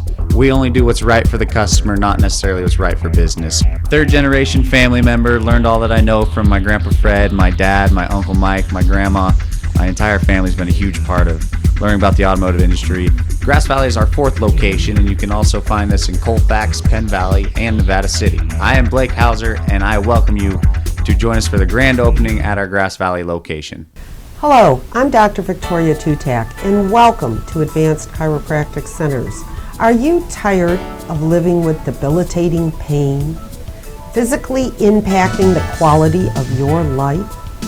Here at Advanced Chiropractic Centers, we offer a variety of options. We are a result-driven office devoted to your health care. My name is Dr. T, and I look forward to meeting your health care needs. Well, welcome back to J. David Ramsey Stadium. Marty Mortensen along with Steve Sitter and Scott Hopper as we're right in the midst of homecoming celebration. And while we watch the celebration, Steve, why don't you give us an update on that wild first half? Well, there was not a whole lot of passing. Between the two teams, only 3 completed passes. Bear River was 1 for 7, which is 14%. And Foothill was 2 for 13, which is 15%. So Foothill's hanging with Bear River in the passing game anyway. Bear River with 10 yards and Foothill with 6. So that's lovely. But then you look at the run yards. Bear River with 329 yards on the ground in the first half. Oh, Foothill managing just 99. Bear River's averaging 13 yards per carry. Foothill's averaging just under 5, and that's really the story to Bear River's success. 226 rushing yards in the second quarter. That's simply phenomenal. That's absolutely unbelievable. And I can't, such a discrepancy between the two teams. But Bear River's defense is pretty tough. Oh, absolutely. They've been all year long. And you got a team that can't move the ball that well. And what happens? You got that. 99 versus 329. And you look at Foothill's possession results, 4 punts, 2 turnover on downs, and a fumble. 1 touchdown in the first quarter. And that was really where they racked up most of those 99 rushing yards. 14 yards, 15 yards, 40 yards. You take that off the 99, and it's right around 20. 20 yards outside of that one drive. And that's really the only drive Foothill has put anything together. On third down conversions, Foothill's only 2 of 9. Oh. Yeah, that is not very good. Bear River has only had 5 third down plays, and they've converted 3 of them. So really, Bear River's just firing on all cylinders, especially on the run. And Foothill, outside of that one drive where they just kept giving it to T.J. Alili, they have yet to find any success, especially not through the air. 2 of 13. What is your consensus on having the 2 fourth down conversions, trying to make them for the Mustangs, and turning the ball over? Bear River stops them, and they turn the ball over 2 times deep in their own territory, and then Bear River goes on to score. Why would a coach do that? The only thing I can figure is that he just doesn't have any faith in his defense. And if you look at where Bear River has started, they scored 5 touchdowns in the second quarter, and they started only 2 of those in Foothill territory. They started 1 on their own 23-yard line. They started another on their own 37-yard line. They just can't stop Bear River. It doesn't matter where they start. Well, Bear River's got it going on all cylinders here tonight, and we're here at halftime, and it's homecoming, as you can see all of the activities going on out there. and it's 40-6. I do have one thing to add. Yeah, Foothill has 9. They had 9 possessions in the first half. They never started further than their own 35-yard line, and that was on the kickoff that went out of bounds. That was the closest they've started a drive. So you figure you're looking at an average, they've had to go 70 yards to get in the end zone, and they managed to do it once, which is pretty good. But on that one long run by Johnson, and I can't remember, that was pretty much a over 60-yard run, wasn't it? That was a 40-yard run. 40-yard run? But you figure he also had 29 yards in 2 previous runs. Okay. That's about half their total offense. And I know their pass completion has been non-existent. Of course, Bear River hasn't been doing that well on the pass completions either. But when you got a strong running game like that, you don't really need to pass the ball. No, they're set up to go almost 700 yards on the ground if they have a similar second half. I think they may call off the dogs. Terry Logue and Coach Savoy, they do not run up the score on teams, and I think that they'll do the same thing here tonight. But you look at if there's Bear River scores 6 more points in its game, then the clock will continue to run as the game goes on, and they won't stop it on incomplete passes or anything. So, but that's probably what's going to happen at NU tonight. What do you think there, Scott?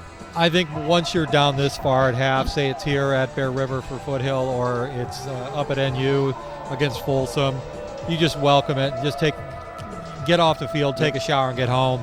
There's not a lot that Foothill team's going to do. They can't run the ball, they can't throw the ball, and they can't stop the ball. It's a long night. I feel bad for a team like that. Certainly, you want to see a competitive game anytime you come out. But I look at the disparity between the two teams. It's going to be a long year for Foothill, and it's going to be an exciting year for the Bruins as they move through the Pioneer Valley League. I think they have just as good a shot as anyone, especially once they get their men back in there healthy. Now, there are 5 players on the DL tonight.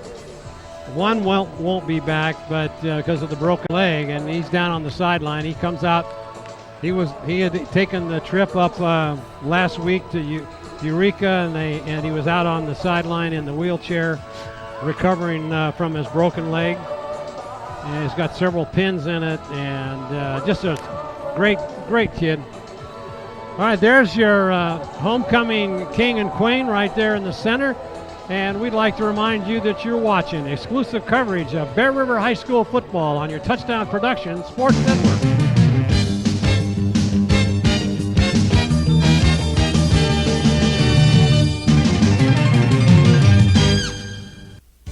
Magnuson's Toyota and Scion is celebrating 25 years serving you in the foothills. Right now, Magnuson's carries the first all-electric SUV, and they're still the home of the Toyota Tundra. Magnuson's Dodge Chrysler Jeep is right down the street and features the new Ram diesel truck, Jeep Wranglers, and Grand Jeep Cherokee. It's Magnuson's Auburn Toyota and Magnuson's Dodge, both in Auburn. Are you ready to buy or sell your home or property? Placer Title is your local title and escrow company located right here in the heart of Nevada County.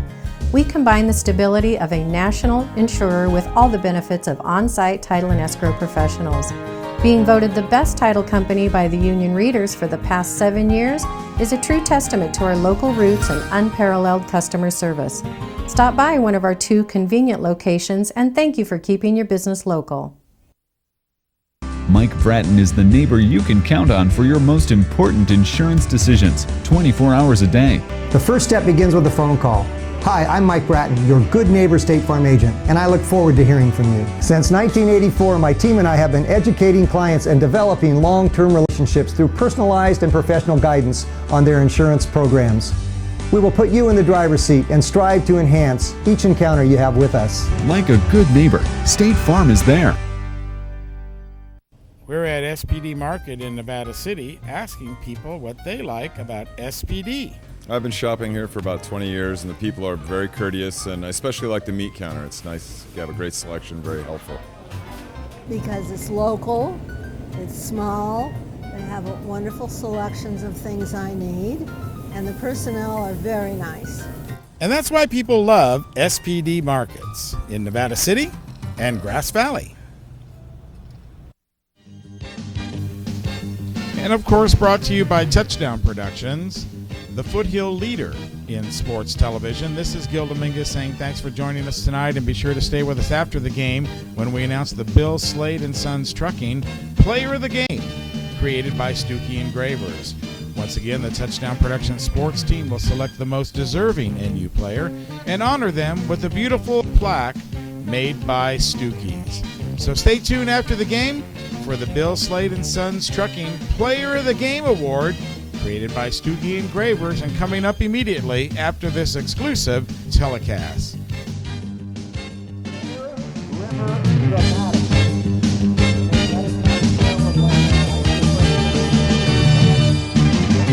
Welcome back to J. David Ramsey Stadium. Marty Mortensen, Steve Sitter, Scott Hopper, and Bill Slade, player of the game. Fellas, I don't think there's any competition at this point in time for Bear River, as Kyle Uclary has got my vote hands down. I don't know how you guys feel about it. I agree completely. 329 rushing yards for Bear River in the first half. I'm willing to bet at least 200 of those are Uclary just in the first half. So, well, let's go to the PVL football standings. Why don't you take it, Steve?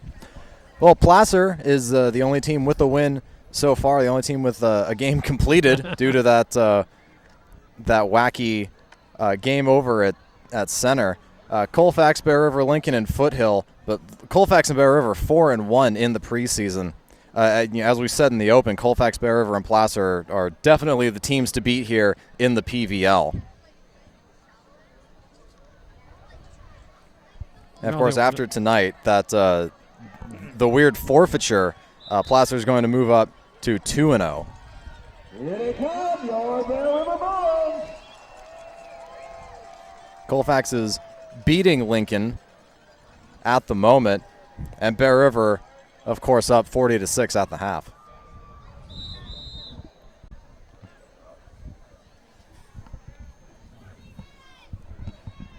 All right, here's the SFL.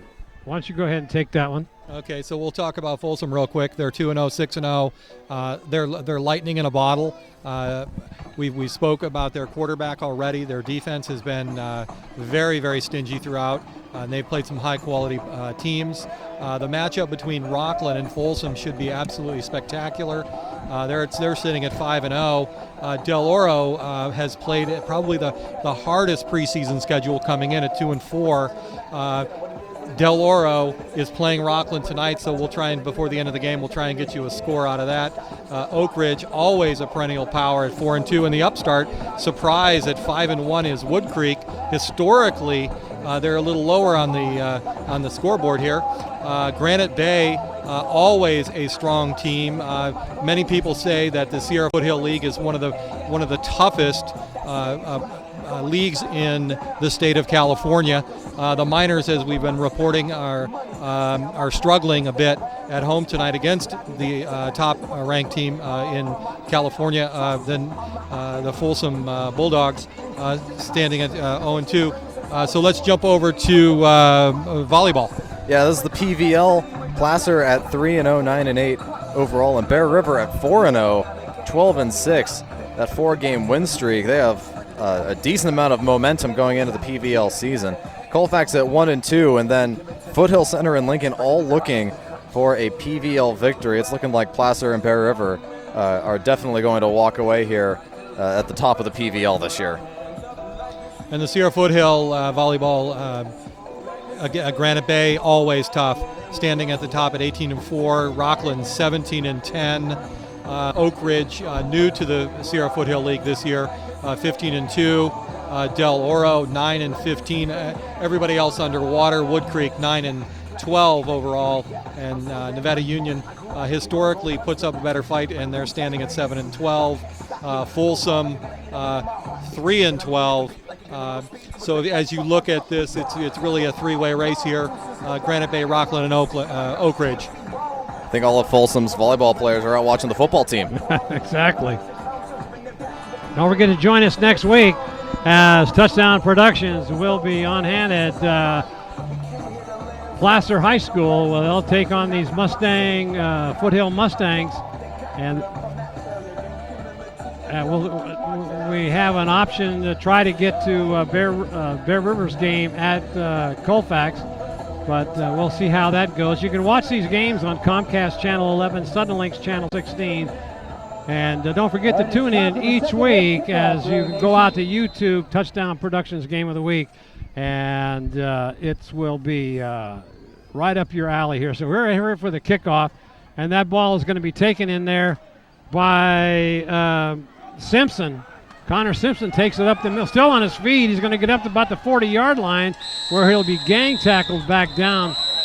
And with about a 20-yard return on the kickoff. Good return in there by Gunnar Simpson. He's a tight end, 172 pounds, 5'11 junior. So they've got all kinds of different players in different positions here tonight. Well, here come your Bruins. They won the toss, but they elected to receive it the second half. So Motor handed off to Euclair. He cuts up the inside. Now he goes for about 5 yards, and that'll be about the shortest distance for him tonight on that play that's broke several times. It's worth noting Bear River doesn't have a run for negative yards. Kiggins now comes in for Euclair. Oh, somebody jumped. That was John Good. That'll move it back 5 yards that Euclair just made.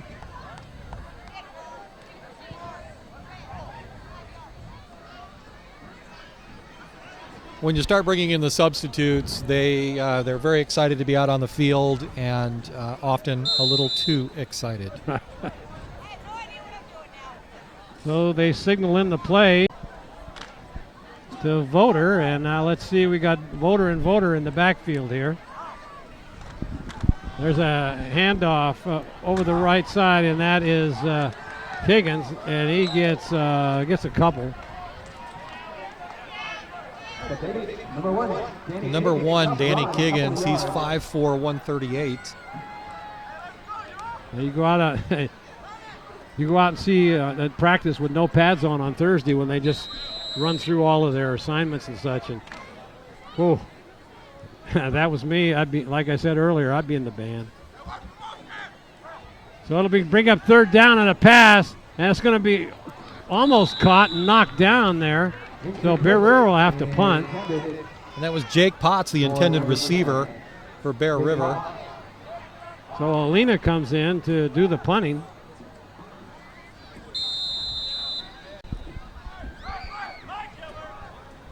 Going back to receive the punt is Johnson.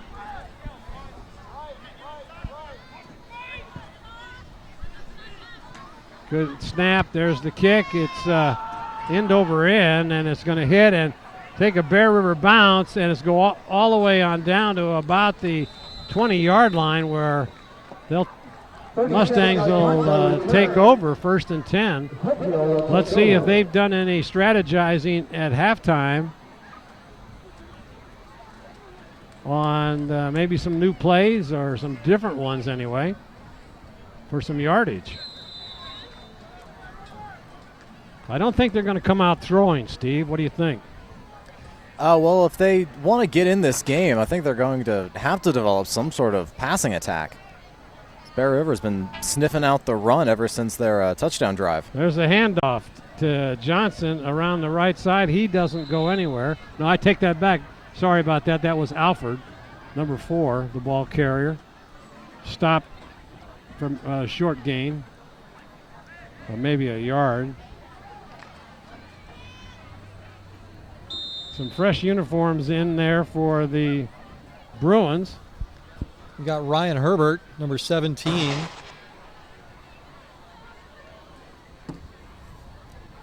Well, you got Justin Pitts in the ball game, number 55. Also Strunk. So trying to run around the right side, that goes nowhere. There's a penalty flag. It might be a... It's a red-colored flag. Oh, I think it's pink. Pink. I think that's pink for the... First one there for the Bruins on the tackle was 45, Connor Hollister. Who's coming out limping? That's number 7. I just called his name. That's John Strunk. That also coming out was Krogman. Holding call. So now that brings up, decline that penalty, that'll bring up 3rd down. Or are they going to step it off? No, I would think I would decline that. Well, I guess I'm going to be wrong. Why don't you help me out here, somebody?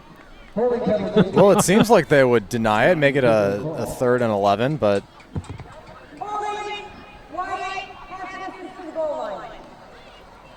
I'm not sure why that's half the distance to the goal, unless they were on the 19-yard line. But that is... They're sitting at the half-yard line. Yeah, I'm not sure what that was all about. Unless the hold must have come back at the 5-yard line. Yeah, I think that's what they did. They marked it off from the spot of the foul, half the distance. Okay, they are 3rd down and forever, and they're deep in their own end zone. Looking to pass, and out into the end zone, and he's going to get caught. Almost sacked for a safety. Voter had him early right at the goal line. Looked like possible 2, but he let him go. Yeah. So now that'll bring up 3rd down, and looks like about 25 from there. The ball is spotted on the 5.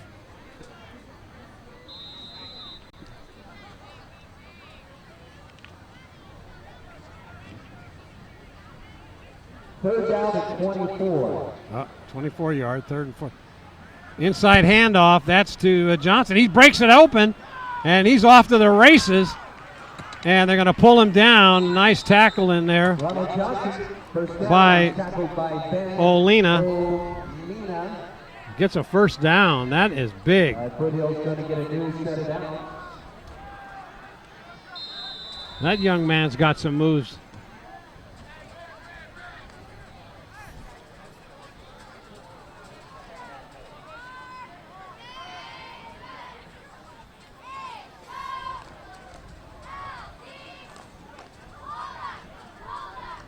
First and 10.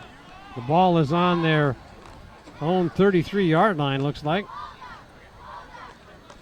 Quick pass. Out, he's got him across the middle, and he's going to be brought down. That'll be good for another 1st down. He's a good-looking receiver. He's a real good body type. Trayvell Harris. 215, 6'4". One of the tallest kids out there on the field. Probably see him on the basketball court.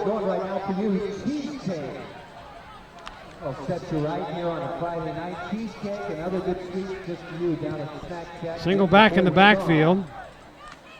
Quick pass again. He's looking, and it's over just a little bit too high. Pass is complete. Number 8, Angelo Craver. Tried to one-hand it. Coverage on the play by number 12, John Voter. Voter in on the tackle.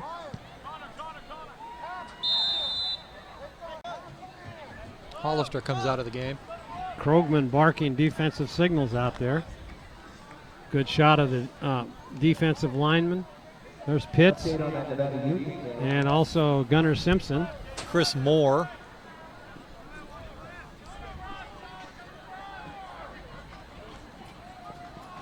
Handoff fumble. I think, who got it? Bruins got it. That's what I thought. I'm looking at that. Coming up on the bottom of the pile, that's Kyle Krogman. He's played a whale of a defensive game here tonight. He sure has.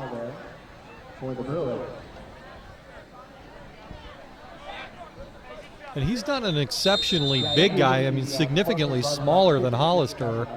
Krogman, 5'9", 165, as opposed to Connor Hollister, who we've been calling his name out considerably tonight, 6'2", 192. Travis Perry in the ball game, a junior, 6'2", 203 for Bear River. At right tackle. Handoff. That is. Oh, he's thrown to the ground. Yeah, that is Mastrella. Okay, we're going to jump back to the fumble play. We'll see number 4 is in motion. Quarterback looked like he was going to give him the ball, but the ball just rolls around on the ground. Looked Krogman over pursued. Well, got caught in a wrestling match and won. I got some score updates. Colfax is beating Lincoln with 7 minutes left in the fourth quarter, 28-14. And Brown for Folsom is thrown for 8 touchdowns in the game. For Colfax? No, for Folsom. For Folsom, yeah. You know, that's a career for some high school quarterbacks. Yeah, right. And he hasn't won game.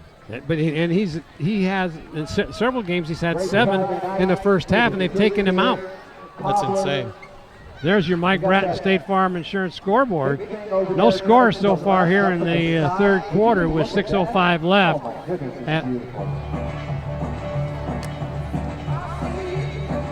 And the bad moon rising as we look out off to the east here tonight. There's a good shot of the offense as Coach Savoy comes out, gives them a bit of encouragement. Clary back in the ball game. Ed Anderson, there it is. Ed Anderson on that song selection up in the booth. Here come the Bruins, a quick pass, and it's complete. And that, going out of bounds, that is number 36, Zali. That's going to be near first down yardage. Let's see if they have to measure for the first down. Might be just a little bit short. Did Pizziali hold on to that ball? Yes, he did. He did. Fantastic catch. About a half-yard short. So it is now third down and short yardage for the Bruins.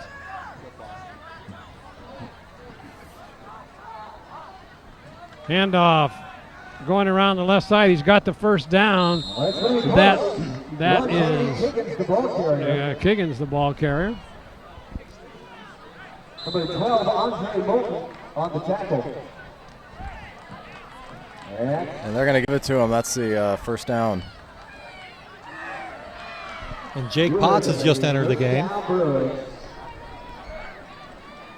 Hey, Bruin Nation, thanks. I really like Jake Potts. He goes all out even in practice. Great kid.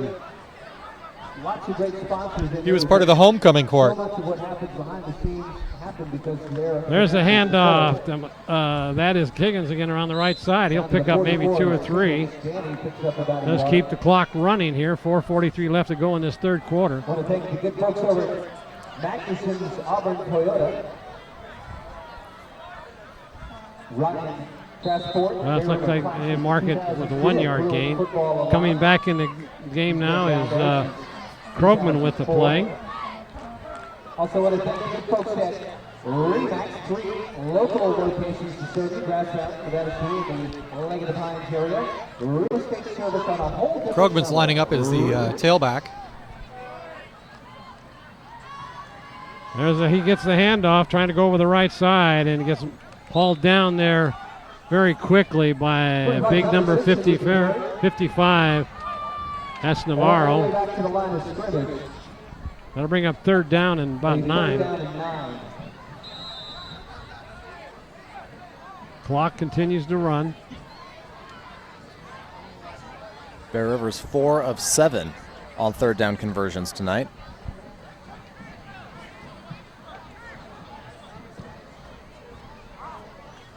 Handoff.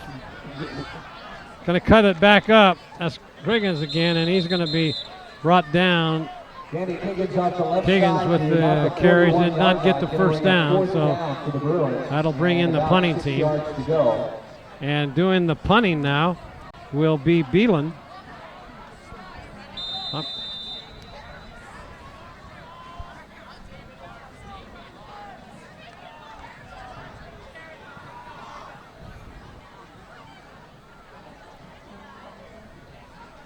High snap over his head. Nobody's going to, is he going to run it?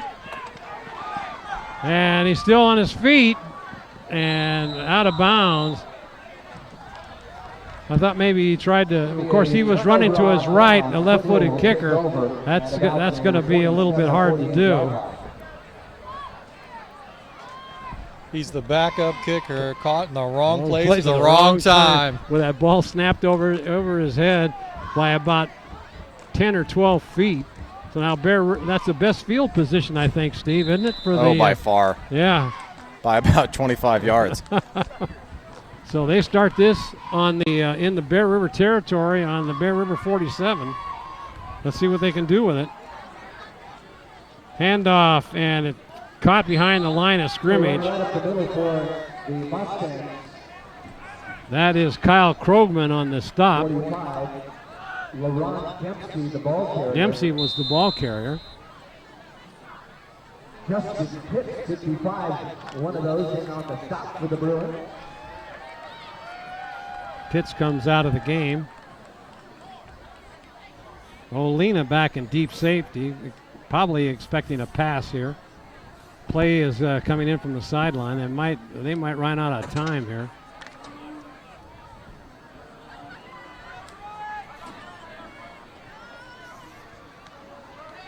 There's a handoff. That's going to go over the right side. The ball carrier is Alford, and he maybe picks up, gets a couple. In on the tackle there was Gunnar Simpson. And going out again is Johnson. He's been favoring that leg since about the first quarter.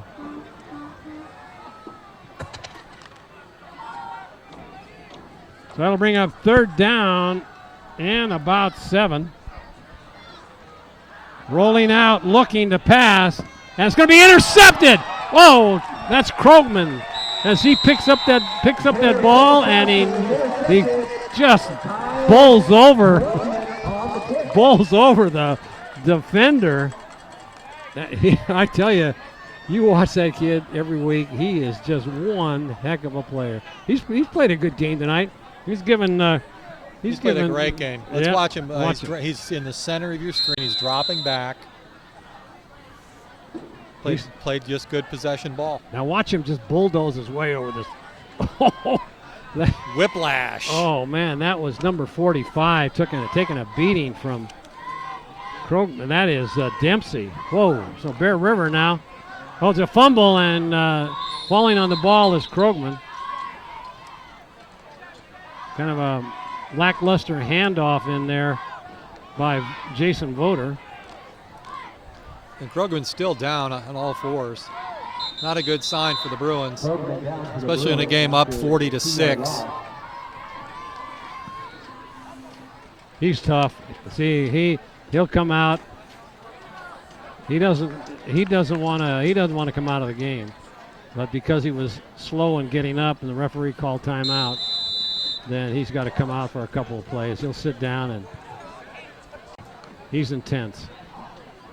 Does he take many snaps in practice as running back? Not very many. I'd say he's maybe like 4th or 5th we've seen. So the Bruins will have now 2nd down and 12. Quick handoff up the middle and going for about 5 or 6 yards up to the 50-yard line. That is John Voter. That should end the third quarter, and it does.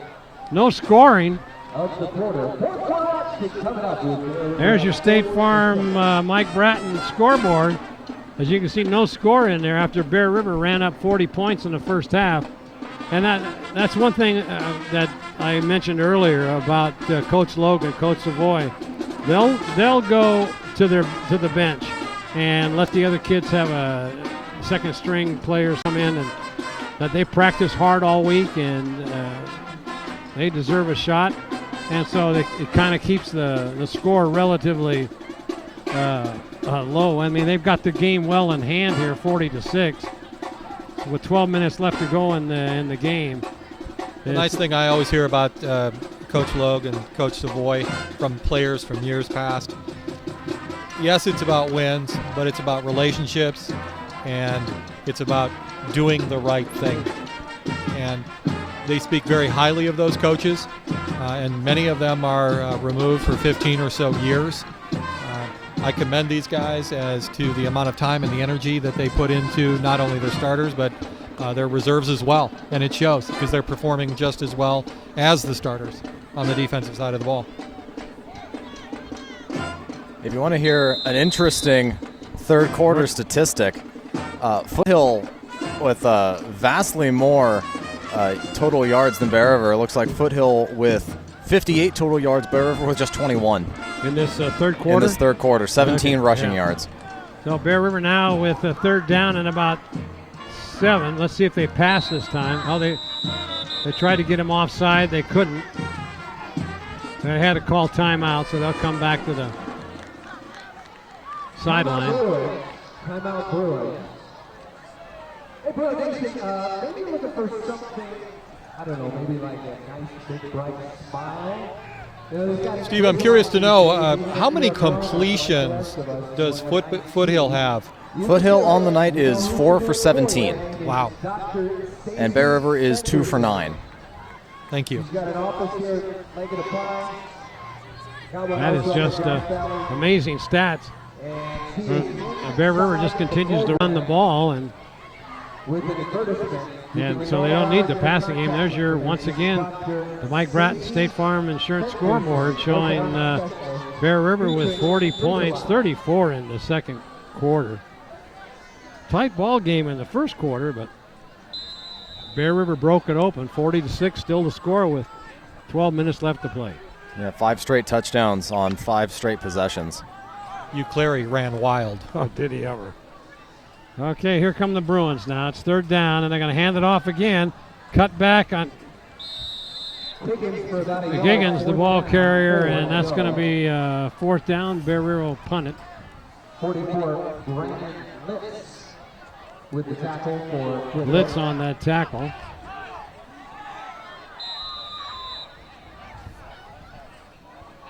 See, that's where I thought they might pass.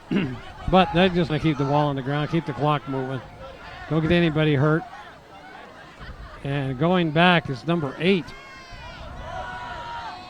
Craver, and they're going to let it, Bear River's going to let it roll. Gets a Bear River bounce, and it'll be taken down about the 13-yard line. Olina with a nice kick. Potts, he got down the field very quickly. Good speed. He hustles.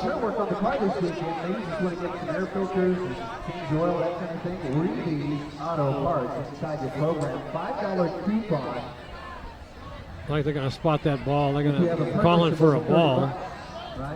And it's thrown in. Nice catch by the back judge, and that ball will be spotted on the 15-yard line where the Mustangs will take over, 1st and 10.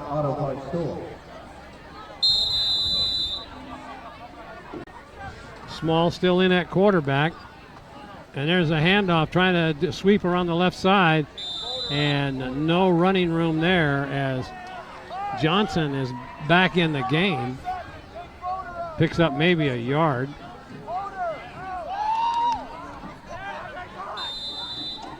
Coming out of the ball game is John Voter.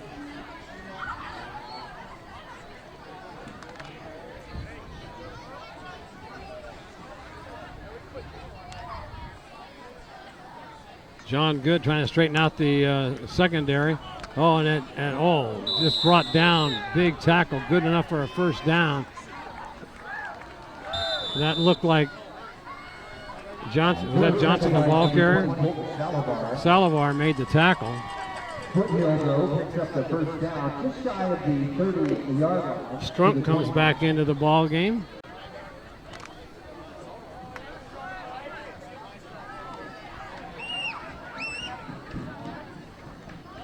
Handoff, number 5 over the right side. Big hole. That's it. The ball carrier, T.J. Lilly. T.J. Lilly. He picks up about 3 yards. Up to the 32-yard line where the clock continues to run, 9:52. Going out of the game for the Mustangs is Harris.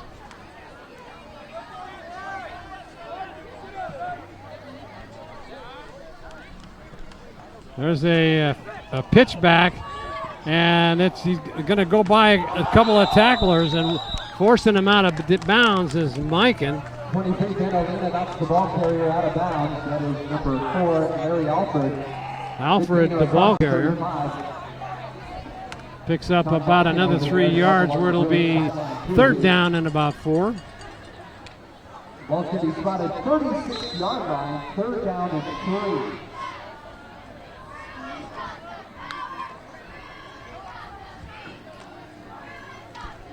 Handoff up the middle, big hole. He's got some running room. Brought down there by Gunnar Simpson. He's played a good game tonight, on many tackles. That'll be a first down. The ball out to their own 47-yard line where it'll be 1st and 10. Play is come in from the sideline, so they're on the move. The Mustangs are moving.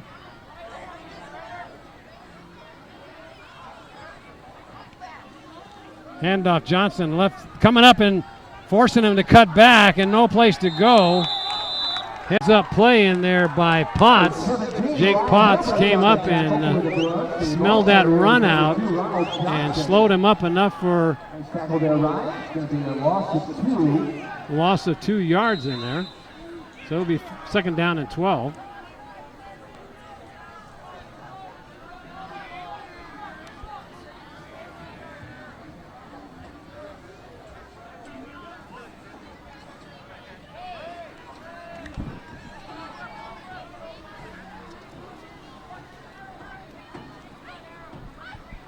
In motion, Johnson now hand back off at a big hole. Once again, that is Lilly. He's been a bright spot tonight, Yeah, at least late in the game for the Mustangs. 85 Jonathan Good on the tackle.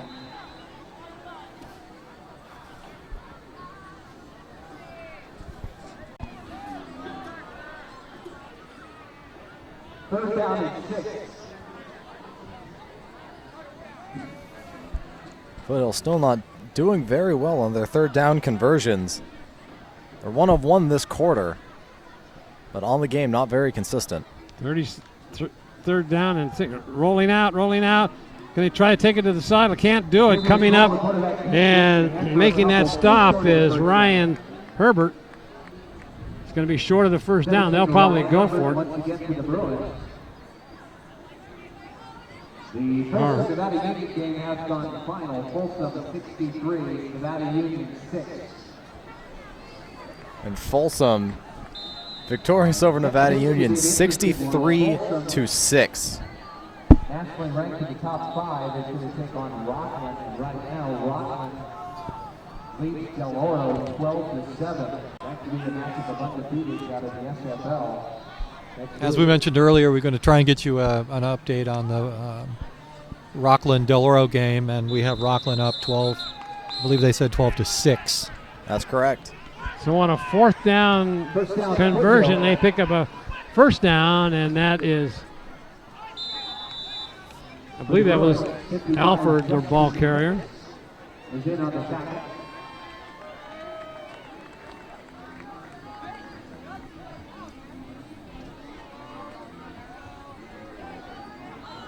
Six minutes to go.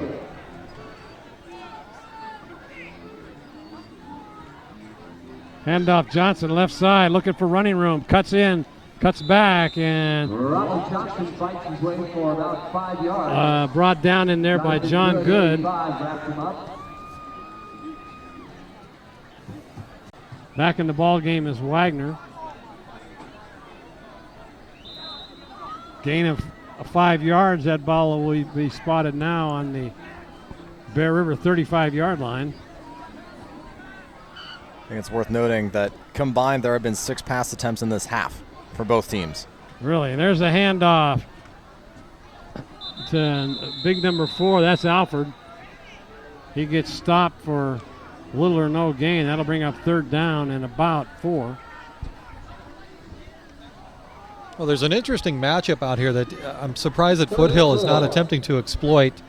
They have the Travell Harris, who's 6'4", split wide, and he's being covered by Danny Kiggins, who's 5'4", a huge disparity, and you'll see him on the far side.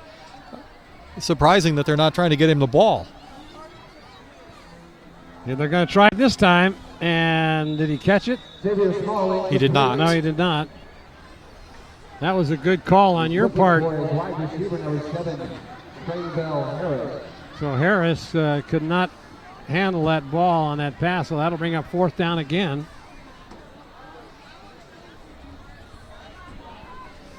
Starting to get a little chilly out here tonight, fellas. It is. Welcome to fall. Clear skies. That Bear River polar vortex. Yeah. Thank you for bringing my seat. Keeps me off that metal. Yeah, that's exactly right. Okay, 4th down and about 5. They're going to hand it off to their inside handoff on a, and he's going to get that 1st down, I believe. And now he's going to the outside. That's Alford, the ball carrier. And that will be a 1st down. That was a different play we haven't seen all night. Final in that Colfax-Lincoln game. Final score, Colfax 35, Lincoln 14. And the final coming in, Colfax victorious over Lincoln. Final score 35-14. So Colfax will be a team to reckon with here, the remaining of the season. Wraparound draw, and it's a fumble, but he drops and he picks it up, but coming in and making a stop on that is Hebert. Another nice play there by Ryan Herbert. Dropping the ball carrier in the backfield. Yeah, that play hasn't gone too well for him tonight that they've tried it. So that was a loss of about 6 yards. The 2nd down. And about 15. You know, I'm always impressed with Colfax's football. They go up against somebody like Lincoln, their school is more than twice the size, and they do real well always. Inside handoff to Johnson, and he's going to be brought down in there by John Good. 85 wrapping up Ronald Johnson. Gave him a couple. Still 3rd down and long, about 12.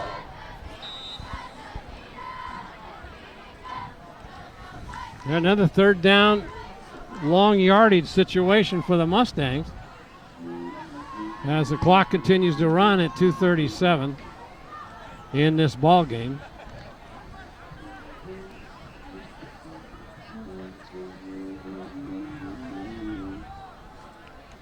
Quick pass out into the, and just overthrew the receiver. That was Harris going up against, like you mentioned earlier, 6'4" going up against 5'4", no contest. But the ball was overthrown.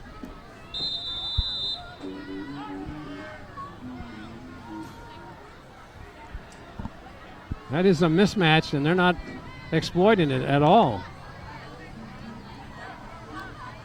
So here we go with a 4th down again. They're going to try it again, and it's going to be this time, and he drops it. Started to run with it before he had it. So that'll be on Bear River ball on over, on downs. The wheels have definitely fallen off. Yeah. Nothing is going their way. Clock continues to run as they spot the ball.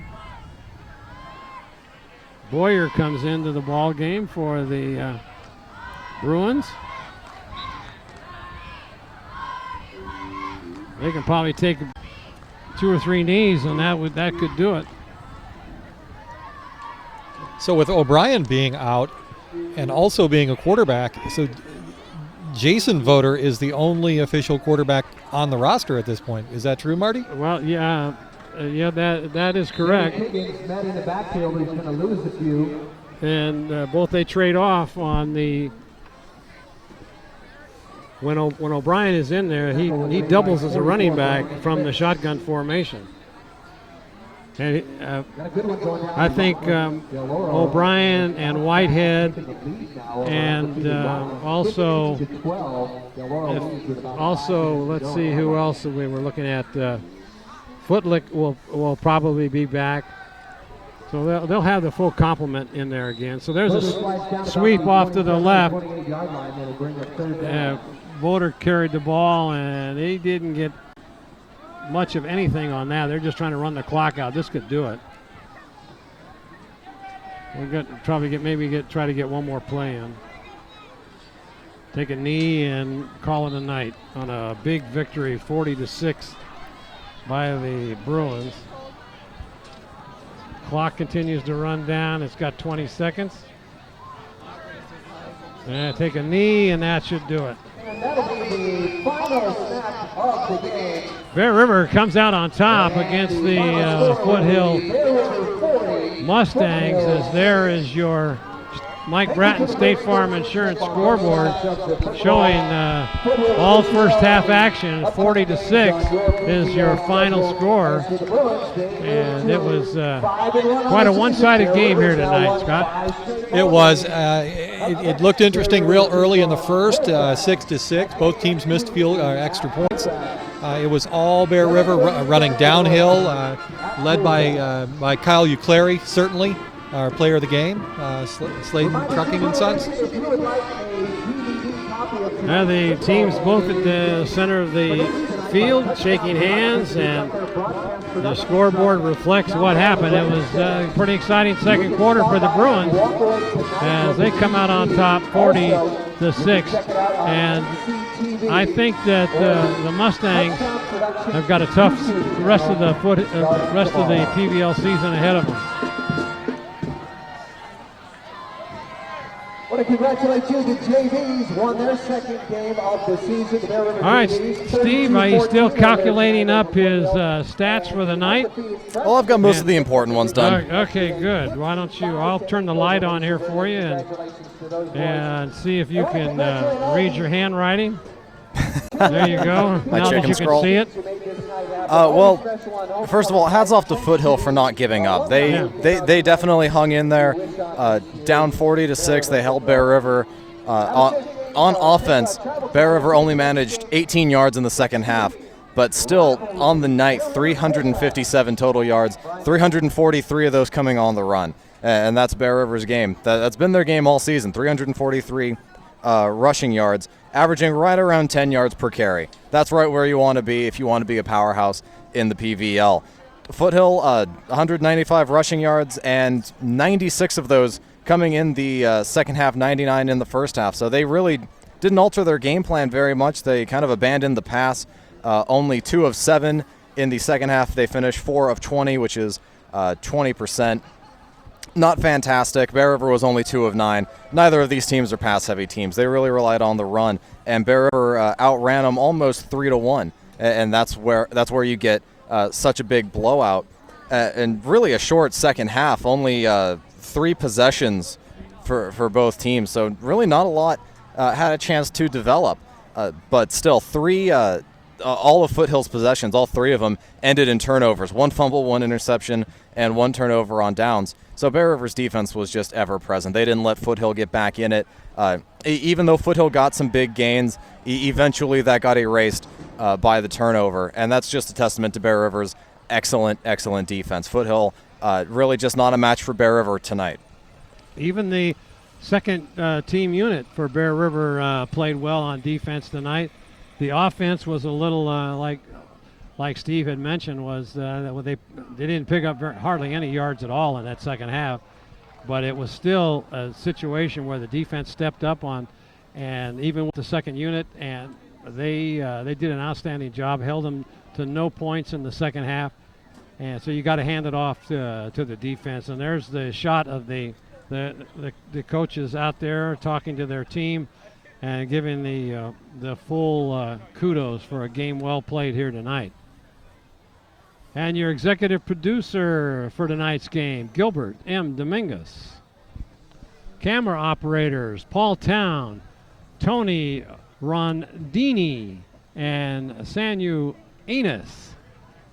Your announcers for tonight's game, Marty Mortensen, along with Scott Hopper and Steve, Mr. Stats Sitter. Great work tonight, fellas. Remote facility provided by the Commander 2. Commander 2 Maintenance, Plaza Tire and Auto Service, Reeves Auto Parts. Player of the Game Award, Bill Slade and Sons Trucking, Stuckey Jewelers, and that goes to Kyle Uclary, no question about that tonight. And Touchdown Accounting provided by Cinto Graciano LLP. Don't forget, we have over 1,500 sports telecasts now available. Tune us in on YouTube channel for Touchdown Productions Game of the Week. And for Scott Hopper, Steve Sitter, Marty Mortensen saying thank you all, and Gil Dominguez, a nice job tonight on the direction. We'll see you next time on your NorCal Game of the Week. Good night, everybody.